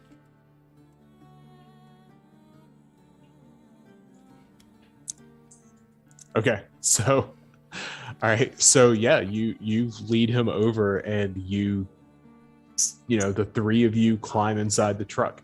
We're gonna jump back to the tent now. All right, so sorry. Okay, so The so chat's we get back to cracking the you up tent. too. Yeah. All right. So the tent, like I said, the tent was lit from the bulbs. Okay, and this man comes out and he begins to preach. Malawan, Morganite, you both have enough Arabic exposure and other languages that are within the same family that you're kind of picking up what he's talking about.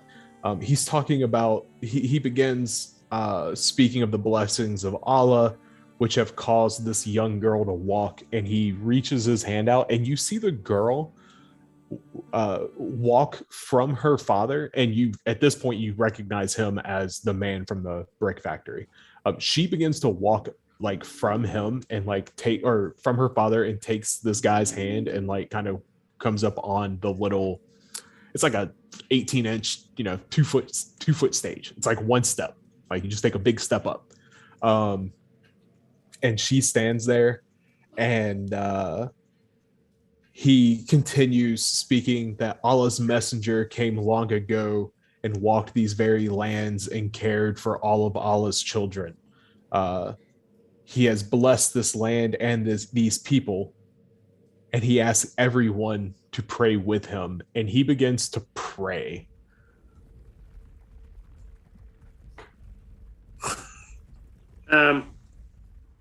So I'm gonna make sure to say under my breath to the two agents, just say, don't make eye contact with him, and then I'm gonna start weaseling my way to the front. You're making your way towards the front? Yep. All right. Morganite, Malawan, go ahead and roll your language. Because there's a lot of people that are participating with this. It's kind of deafening. Malawan's like, I'm not even going to try. I mean, I tried, but it's not happening. Just there you go. Just didn't happen. 20. What am I rolling on? Arabic? I don't have Arabic, so. Oh, okay. Oh, yeah. So yours would be like Sumerian minus 40. Yeah. So still no. Yeah, it's unintelligible. It's honestly like, even with an ear for the language family, it is difficult for you to kind of follow the prayer and what is being said. D, yeah, you begin to walk towards the front. As the chanting continues, a goat is carried out, legs bound and laid on the altar thing. And the man calls out as everyone is continuing. It's repetitious. That's the other thing. It's really a chant. Real quick, Malawan, yes. It's really it's a chant, and it is repetitious, and you're beginning to pick up on that, right? You recognize that there's a pattern to this and that it is going in a cycle. Question for you.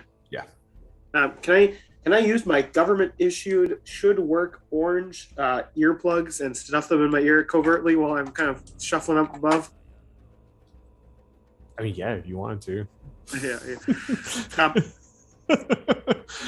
You put them in and you hear things slightly muffled. Yes. Okay, perfect. Years from now, you'll He's be a little able to participate paranoid. in a class action lawsuit. Yeah, that's what I'm really doing is so I can participate in a class action lawsuit later on in life. Sweet government When money. they find that foam is made from chemicals causing carcinogens. Causing ear Oh, no. cancer and not Ear cancer, actually my one dampening weakness. anything. Like, not actually doing anything. Yeah, exactly. Cigarette butts work the same. I have a funny story about that, but yeah. I'm going to get closer. And is there a lot of resistance to me doing so, or can I do so successfully? I mean, the people obviously like are, as this goat is brought out and kind of laid down on the table, the people are kind of pushing forward. Okay, so they're kind of like gathering. They're not up on the altar, obviously. They're not up on the stage, but you do feel like the crowd is kind of drawing closer together and moving toward the front. And just to confirm, there is a stage that they're on top of, right? Yeah. It's they are elevated. He is elevated, as is the altar, about 18 to 24 inches off the ground. Probably about 18 inches. You just take one big step. You bring your knee up at a 90 degree, step up. I want to let me know if I'm able to get to the front, because I have something I want to do if I get to the front. Yeah, okay. Let me see. All right. Okay, so you do also, as you're walking up, you notice a man pushes past you, actually, with a flat cart, almost like you would get at Home Depot, right? You know, I'm talking about the flat carts. Has like okay, on that flat cart is another man. His arms and legs are all twisted. His legs are twisted to the point that his knees actually point backward. Okay. Yeah, I'm just gonna ride the crowd behind him then. Yeah. I mean, this dude, like, he don't give a shit. Like, he is fucking. He don't give a shit, like, and I'm just gonna slip in behind him. Just gonna ride the wake. Yep. Okay, so you slip into the wake of this man, and the man on his, as he comes by you, you look down and you make eye contact with the man on the cart. The man on the cart, his mouth is slightly open. His eyes are kind of rolled. They're up and to the side. And there's drool that you see running out his mouth. It's kind of caught in his beard. If you had to guess, you'd say this man is probably in his mid-30s. The chant singing is crescendoing now. Cool. I'm just gonna let me know when I'm there. Oh yeah, I'm you're gonna up there. do my You're thing, there. and I'm gonna leave. You're there. Real quick. I want you, because you're close, only because you're close. You can make a, I would say veterinary roll, but medicine, I guess, we'll have to do. I have 0 in medicine, so that's not happening, Okay. boss. Well, yeah, that ain't gonna I do happen. have first aid, if that's gonna be Yeah, you can do my that. winner. You can go with first aid. That would also All right, be I got applicable here. 30% on that. Let me roll that bet. What I get? Come on. Oh, I have to hit stop. Nope, didn't get it. No. All right. Drafting. Yeah, roll drafting. Okay, so you're standing there. The man on the, like, they had the goat on the they brought that goat out, arms and legs bound, and the man at the altar, as the crescendo starts, you see him just wrench the goat's head back and just slice the throat so deep it almost decapitates the goat. Like the Right. head basically just folds back. And at the exact moment, there is a loud pop and everything goes black.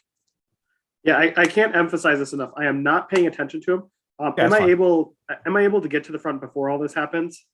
I mean, you're riding the wake of this guy. I would say that as this guy like gets up to the front, as he breaks from the crowd and makes that step, that's when the head or the throat is slit. There's a massive pop. I mean, it is loud. It is very loud.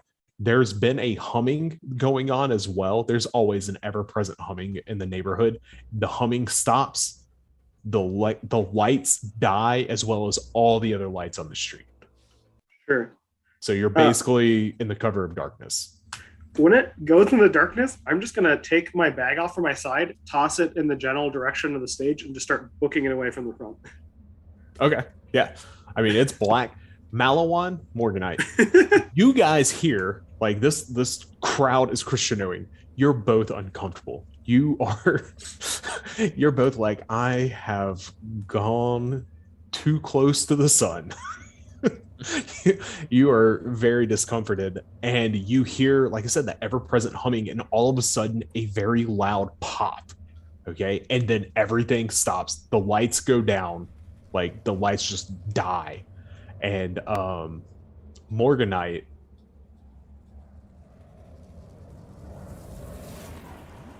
roll alertness.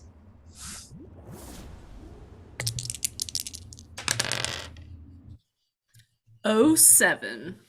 That's a pass. You realize that there are people, like, everyone was pushing forward, right? But you realize that there are people that are getting close to you, like from the sides, left and right. Like you feel it. You feel it. D, you throw your bag. Are you making your way out? Like, and when you throw it, are you just kind of like tossing it on the ground, or are you like Brett? Depends on the amount of distance that exists between me and the stage and the speaker on that stage. If it's like I'm getting like it 5 to feet, them. 6 feet. Oh yeah, I'm just like a light toss and then like booking it as hard as I can. I count to 5 and hit the switch. Okay. So okay, yeah. So you toss the bag. And it's dark, nobody can see me, so this is perfect, man. This is all going better than planned. Sure. Yeah, all right. In your head. No notes.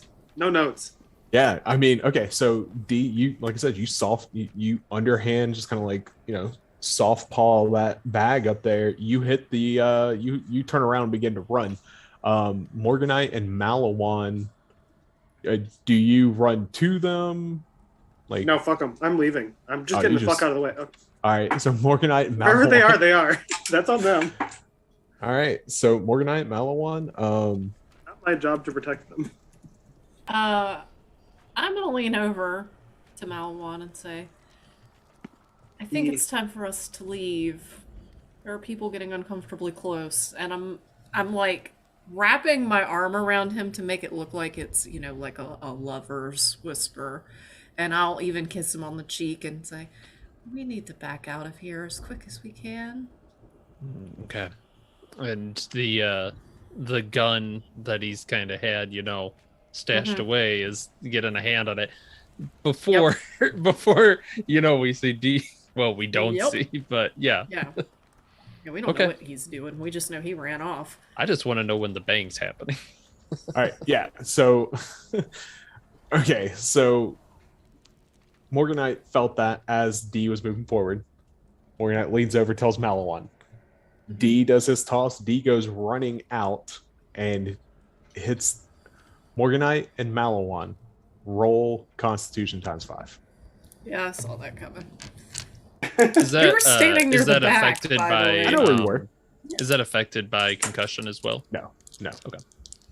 No. Con 5. Yeah. Good. One off from a critical, which means nothing, but it's good. I want to note that they didn't see me toss this bag because it went black, and then I tossed it. So yeah.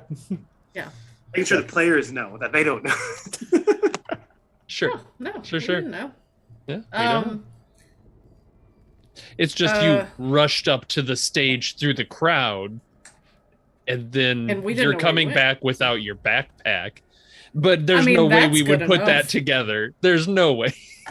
Oh my God. Are you telling me that you wouldn't buy? Oh yeah, I went up there. It went to hell, and I lost my backpack. Like that seems so fucking bleak. Yeah, no, not with how motivated you suddenly were to get to the front. Are you kidding me? Come on. Yeah.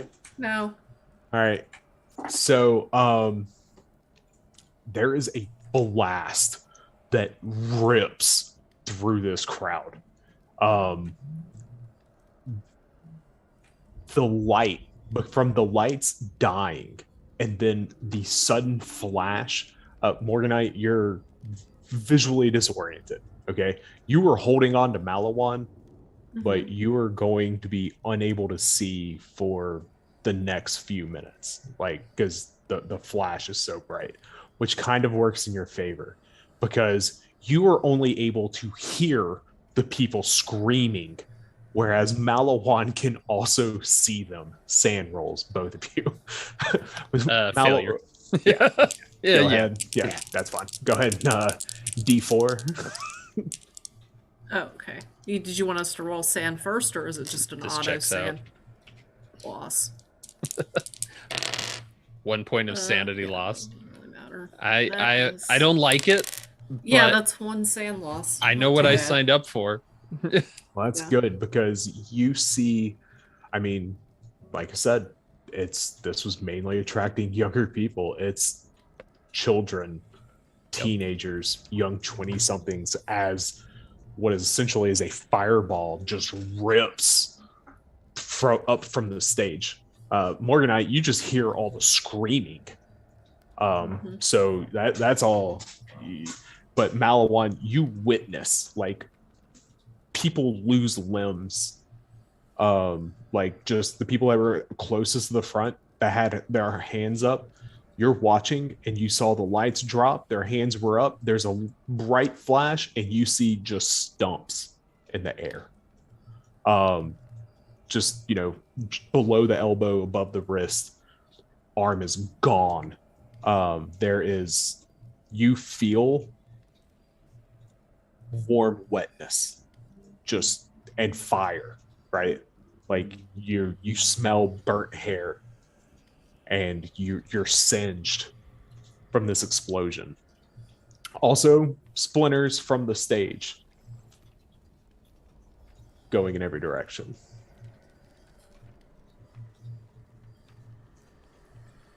I mean, Malawan he takes that moment because he kind of surveys the scream. He looks over, sees Morganite is hurt, and he's not sticking around. They are going because the arm was already around. He basically wraps around, pulls, and he is going back towards the car right now. He has no medical anything, but he knows they need to get the hell out of Dodge. Yeah. You start. Yeah, you're trying. We'll to go run. with the crowd. Yeah, we're not the only ones running, I'm sure. Oh yeah. Well, and that's the thing, is there is a lot of chaos as people that were in the tent are trying to run out. Yeah. People that were outside the tent are trying to run in. There's yelling, there's screaming. You're not 100% sure where you are. So you're going to need to make a navigation roll or something. Do we have any bonus from having literally walked this way? We weren't hurrying. Yeah, you can take a bonus. All right, I got a 14, which if I can get a bonus, takes my 30 down to 10. Probably okay then. Yeah, you can get a 20 out of that. So Good enough. good. All right. Good enough. So, yeah, we'll ride that. Yeah, you're able to make your way through.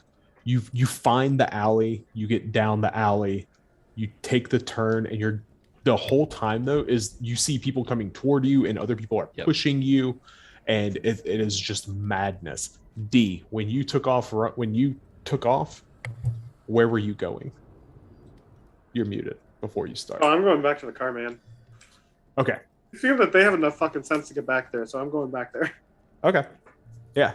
All right. So Malawan, Morganite, you can't see. Like, it is, and you did feel that feeling that you had, like the closing in. You're moving now. And like while you're close to people, like you don't feel that, right? You're just being drug along by Malawan. Your eyes are everything's just white, right? And your vision's starting to come back. But what's making this difficult is that the majority of the electricity is out. There is very little light. You do see that there are some places that have lights on. They must have a generator or, flashlights, whatever, emergency lights that are running on batteries. And so there is just chaos in this street. As you run back toward the car. Butch and Heath, as you get in the car, there is a loud pop. Lights die, everything. And there is a loud explosion which follows. There's a pop and an explosion. Okay. Pyar is obviously concerned, and when the lights die, he immediately he's dug, and the explosion goes off. He's ducked down in the car, like he's like down in the floorboard. Just we've got to go. No, agreed. I guess I'll jump in the driver's seat, I think I got a pretty decent haul ass. What's your drive? Mine's probably not as good as I would like it to be for this situation. Mine's 30. Yours is better than mine. Oh, no. Oh, yeah. All right. Yeah, so I got to take this one, pass it back to the base and hope the other ones aren't dead. And I'm sure we have a radio in the truck to call Apache. And No, you have a cell phone. You call on the cell phone. Okay, we don't have radio in the truck. Okay, so I will call on the cell phone. No, because you left the vehicle. You wouldn't leave it alone if it had a radio in it. That's true. Because that could be stolen. So yeah, I'll as soon as he starts rolling, I'll get on the phone to Apache dispatch or communications officer or whatever is there. Yeah, you call the talk. Yeah, talk. That's it. Let them know we have a situation. Inbound, hot. Large explosion in the market. You gonna try to give a location Yeah, I'll give the best location I can based You off have of a the... GPS on your wrist. I mean, you can give them a. I can give them my location. I can't give them... Yeah. Yeah, so I'll give them my location, our ETA inbound, number of people in the vehicle, so they can be ready for, we're coming in fast, don't shoot us kind of situation, right? Terp and special envoys unaccounted for. They come back. That's a good copy. We'll roll QRF immediately. Additional need, extract, and I'll give them the coordinates of Pydar's house. And the number of individuals. Okay. Yeah, it's he has 2 wives and 4 children. Okay. So you immediate extraction. Yeah. All right. So yeah, with that, you guys take off. Heath, go ahead and make your drive roll plus 20 because I'm assuming that you and or Butch will just hang out the window and shoot if you need to. Oh yeah. You just lay on the horn and drive like an asshole because you can, and everyone knows that you're an American and they'll get out of your way because you'll just shoot them. Yep. Yeah. So go ahead and make your drive roll plus 20, and really we're just checking to make sure you don't run over a median and bust a tire in the dark. High beams are on. Yeah. Oh my god. Are you serious? Yeah. Not a fumble, but 82. Oh my god. 82? Yeah. Okay, so fun fact, everyone gets a little bit of experience. You get a little taste of something. Damn it, I should have rolled. Oh god. Medians in Iraq are like 18 to 24 inches tall. They are fucking huge. You will bottom out your car going over them. Okay? Even if you go slow. And you can get stuck on them, which is fun.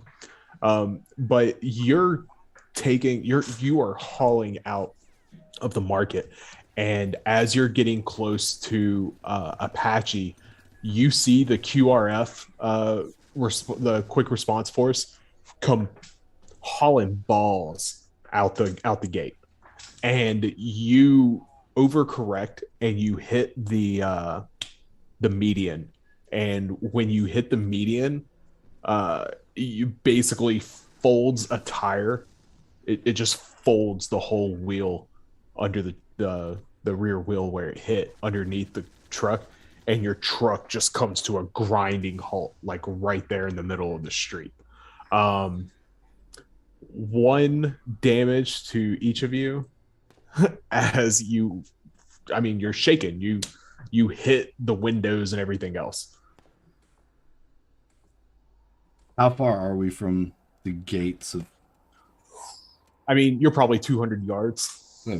I'll jump out, throw the door open, grab Pydar by the scruff, and just run. And we're gonna run him in on foot. Yeah. You work to keep up with him. Oh, I imagine I would. Like you said, run. He was already on like his 3rd step. And yeah, you're chasing after him as you get inside. Cutting back to Morganite Malawan, you guys are in this market with people running every direction around you. As you are trying to make your way back to the place where D was, or where D parked the car.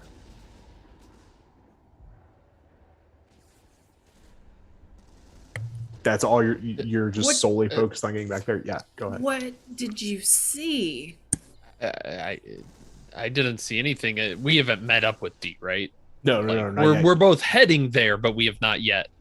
Yeah, you've gotten away from where the majority of the people are. At this point, no one's running toward that. Everyone's been running away. Yeah. And so you're able to get off on a side road, and you're not 100% on which house is the house. What did we see? Yeah. So GM. you We saw the guy coming in on the cart. We saw the goat. What we didn't see was what D was doing. Didn't see the backpack portion. I mean, we would have seen Right. him going to the stage, but Yeah, we saw that part. But because You like s- at this point, Malawan assumes D's dead. did yeah. we see the sacrifice? Yeah, because you saw the throat get slit on this goat, right? Uh-huh. The head like rolls all the way. It is. Yeah. I mean, and then it's pop. uncomfortable. There's a loud pop. Uh-huh. All of the lights die.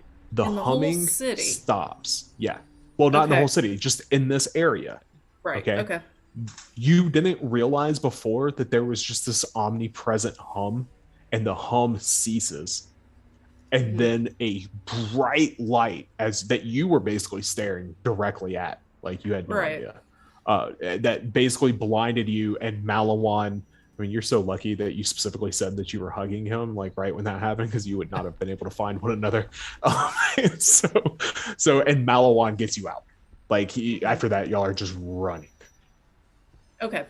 through Okay. these Yeah. dark streets and back alleys and whatnot. Do Do you remember you think the? that the- I did. Yeah. Oh, go ahead. Did the sacrifice do something? I mean, It's obviously there was a possible. firebomb, but did the sacrifice do something? Maybe. If we're lucky, that took care of it. But if not, we have a shit ton of cleanup to do. Fuck Well, me. I mean, And now at we least need a new somebody did some interpreter of too. our work. God fucking damn it. We don't What have any way to get back to the base. We don't what have did the any way to get house what did the house look like? back- Do you remember? Because I'm pretty I don't sure we're know. close, and I remember when we came up, but my head fucking hurts, and I am trying to place it in my mind. Yeah, Is there a roll I I could do? still Like can't see very Yeah. well. I imagine Yeah. my eyes are still kind of. my alertness is garbage. I've got okay search like that. Yeah, you could roll search if you wanted. Sure. I want you to describe, but before you roll, I want you to describe to me how you're searching. Here's what I'll tell you. You have these walls, they're all Right. about 6.5 feet tall. Yep. Okay. What- There's no yep. windows on them. They're Yep. the gates that go into each area. They Yep. are solid metal. Okay. They are not bars. They are solid metal, but you can, like, they're about this high up off the ground so that when it does rain, the rain can Yeah, run out goes from under. underneath it. And also you've noticed just driving around during the day that people, they sweep all the dirt and everything underneath that while the gate is still closed. I'm assuming we didn't go super far in when D was bringing the car in. Is it like are we just going up, dropping down, taking a look, looking for the tires, like looking for the recognition? Or is the car fully inside? Like, Oh no, he said that he pulled the car inside the gate. yeah, I mean, he's got to go by memory then. If he can't see it, I mean, there's I just want you to not- describe how you want to search for it. it's entirely in his mind. Like he is trying to play back the walk they did and basically counting back like, okay, which one did we go in? Was there anything unique about it? Could I see the building? Because I mean, you know how it is. You pull in someplace random. You're not thinking of the buildings. He's trying to do like was I here? Was it another turn back that I saw? Where was the alleyway that I was like? Yeah. He's trying to place it in his mind. You could do a intelligence times 3 test. Times 3 gets me a sexy 45. I thought you were smarter than that. You said times 3. Yeah, I know. Yeah, 84. I don't know. You wouldn't have anyway. Even if it was times 5. Yeah, right. Yeah, I mean, you're trying to remember, and I mean, it could be like you've got it narrowed down. You're like, okay, it's got to be like one of these. Like you're definitely on the right street. Yeah. You're definitely on the right side of the street, and it's got to be like one of these like 7 houses, but they all look the same. If it's 7 houses, fuck that. He's just getting the phone up and calling the base. What phone? The phone he was recording with. Oh yeah. That's right, motherfucker. I forgot. You brought your man. I walk out in a bathrobe. You're not gonna fuck him out nude onto this thing. I have Time nothing. Time out though. It's 2008. You recorded. Oh, 2008. Yeah, it is 2008. You are able to make a recording because iPhone's been out since 2006. I'm assuming you being who you are, your character. It seems to me like you would be a little bit of a paranoid asshole. Yeah, like you would have a iPhone. Like you would bring your iPhone. But here's the problem is in 2008, your iPhone doesn't get reception in the Middle East because none of the towers make sense to it. Morganite, do you have any idea? Because I am shit out of luck and we have no way to get back to the base. I just have my own phone and no signal. If you have a BlackBerry, you have signal. Well, you know what? Roll luck. It's 2008. Exactly. Like there's roll luck. You're popular enough. You'd probably have a BlackBerry. That seems right. Agent Morganite's a girl boss with a fucking BlackBerry. Did you get 84 luck. Too? Yes. All right. Well, then I guess we wait around looking confused until we happen to see D walk up. Lost Americans. So I'm not sure. Well, if I can see, D would go looking for them after a little bit. Like if they're lost around there, I think D would eventually pick them up. Okay, so yeah, that was really what I'm trying to figure out is, are you guys going to find D? Is D going to find you? And I didn't realize that's what I was waiting on. D comes out like the one of the gates opens and like D. I have to do a little thing here. I'm sorry. I'm going to send you a PM real quick. Yeah. Here. Sorry. It's really quick. Yeah, you're fine. You don't even know, like half the game's been going on in these DMs. Got you. Okay, perfect. Roger that. All right, yeah. I'm gonna pick him up.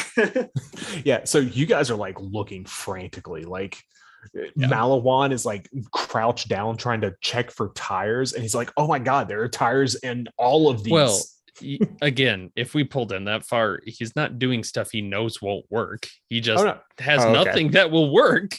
Got you. I was also well, we'll talk about that later. All right, so like one of the gates opens up and like here comes D. Like he backs out and like has his window down. He's like, and yeah, he has his window down. And what does he yell? Yeah, I just say, get in, let's get the fuck out of here. The fuck? Yes, let's get the fuck out of here. He's just cursing a lot. Yeah. He opens up the passenger door and kind of like swings it open and like gestures for them to get in quick. Yeah. Malawan will help Morganite in first because I think you took it worse than the if Malawan's like if Morganite's getting in the passenger seat, then like D's gonna do like the like quick like get the fuck down like thing. Like he's gonna usher you to him, then have you like kind of get your head down a little bit. Yeah. Oh, I'll happily put my head in between my knees for right now. Yeah, and then Malawan will get in the back seat. Stay low.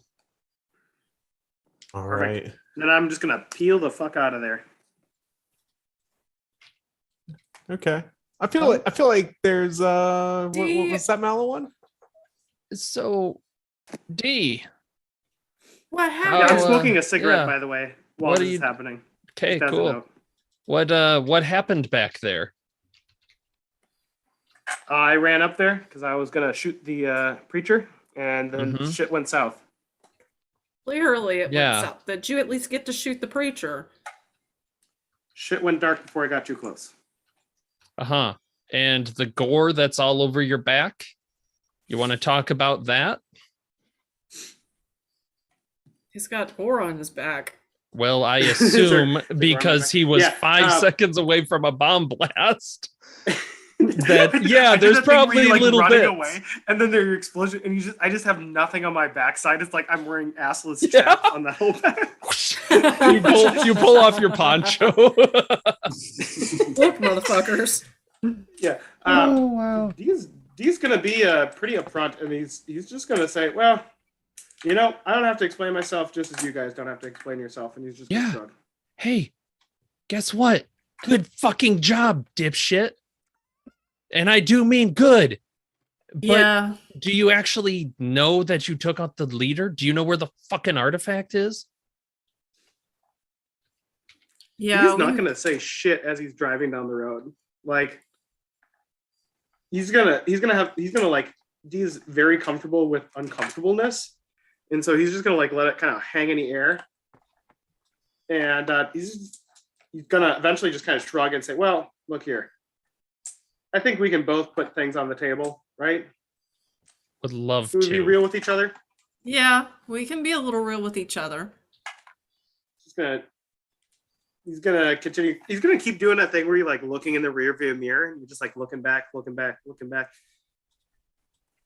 After a little bit, he's gonna say, well, the Iraqi government has its own interests in protecting its people, and he's gonna like pause and then like kind of search for the right words. There are things that aren't from this world that the world needs protection from. So sometimes drastic measures have to be taken. No way, that's fucking insane. I've never heard of something like that. Well, okay. Thank you, because that place did need to be firebombed, but it would have been nice if we had known to stand a little further back. Yeah, you can't give us a heads up. Also, do you know that? Did you actually take out the leader? Did we actually destroy it? Or was the he's plan gonna, just like, to fucking blow him up without any thought of actually containing this? He's gonna like pause again, and I still don't know who you are. We don't really know who you are So either. if you want to lecture me about all of this, that's totally fine. But I did my actions that I think are right in the situation. There's obviously a dangerous threat here, and you can suss it out. But did you know about the demons? Do you know about that? Or are you just flying fucking blind? It's hard to suss out what characters know out of character.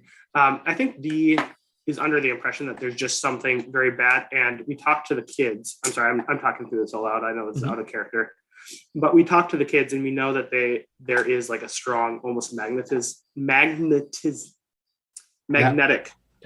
power that these creatures have over the kids. So Dee's just going to say, giving a name to the thing doesn't change what it is.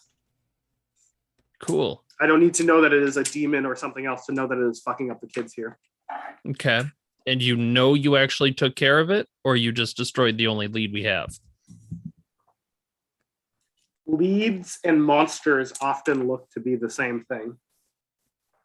Well, yeah, that's why they're called leads. Yes. And we'll say that with that, you guys pull into Apache. I feel like that's good. That's a good stopping point. There's gonna be a lot of conversation to be had. Yes. Yes. No, I'm not going to pull into Apache. Not until this shit is settled. Like, yeah. I know we could end with that being the sentence, but Dee's not pulling into the place, and this can be the moment that they realize that I'm not. Like I should have been, but I'm just driving around. Like that can be the moment that they realize that that's what I'm doing. But where are we going? I'm not pulling in until like, yeah. I'm not like threateningly like pulling them outside of town, but I'm like circling around the outskirts of town. I don't know if you can fuck around with someone in a non-threatening manner, but I'm like not driving to the place. Well, yeah. I mean, this is a conversation we don't have on base. That's right. That's just good tradecraft. The fact that we're doing it in a car of theirs is alone probably not great. Yeah. Yeah, that's why Dee's not pulling up. Dee's like, we'll settle this before we pull up. Yeah, fine. Y'all pull out of the Mohala, you pull onto Route Bacardi, and you are heading north. Right. There you go. All right. There you go. There you go. Bush, do you ever get the feeling we're surrounded by liars? Liars and idiots. And Well, who knew people are dumb. Who knew that the Iraqi government had a division of Delta Green? All right, so I guess that's going to do it for us tonight here on the channel, folks. Thanks so much for tuning in. As always, we're so glad you could be here. And thanks again to Matt M. We'll try this. It's still hidden back behind. What the crap, man? I moved that forward. Oh, well. I tried, Matt. I really tried. If you're watching this later, it popped up. It did, I promise. But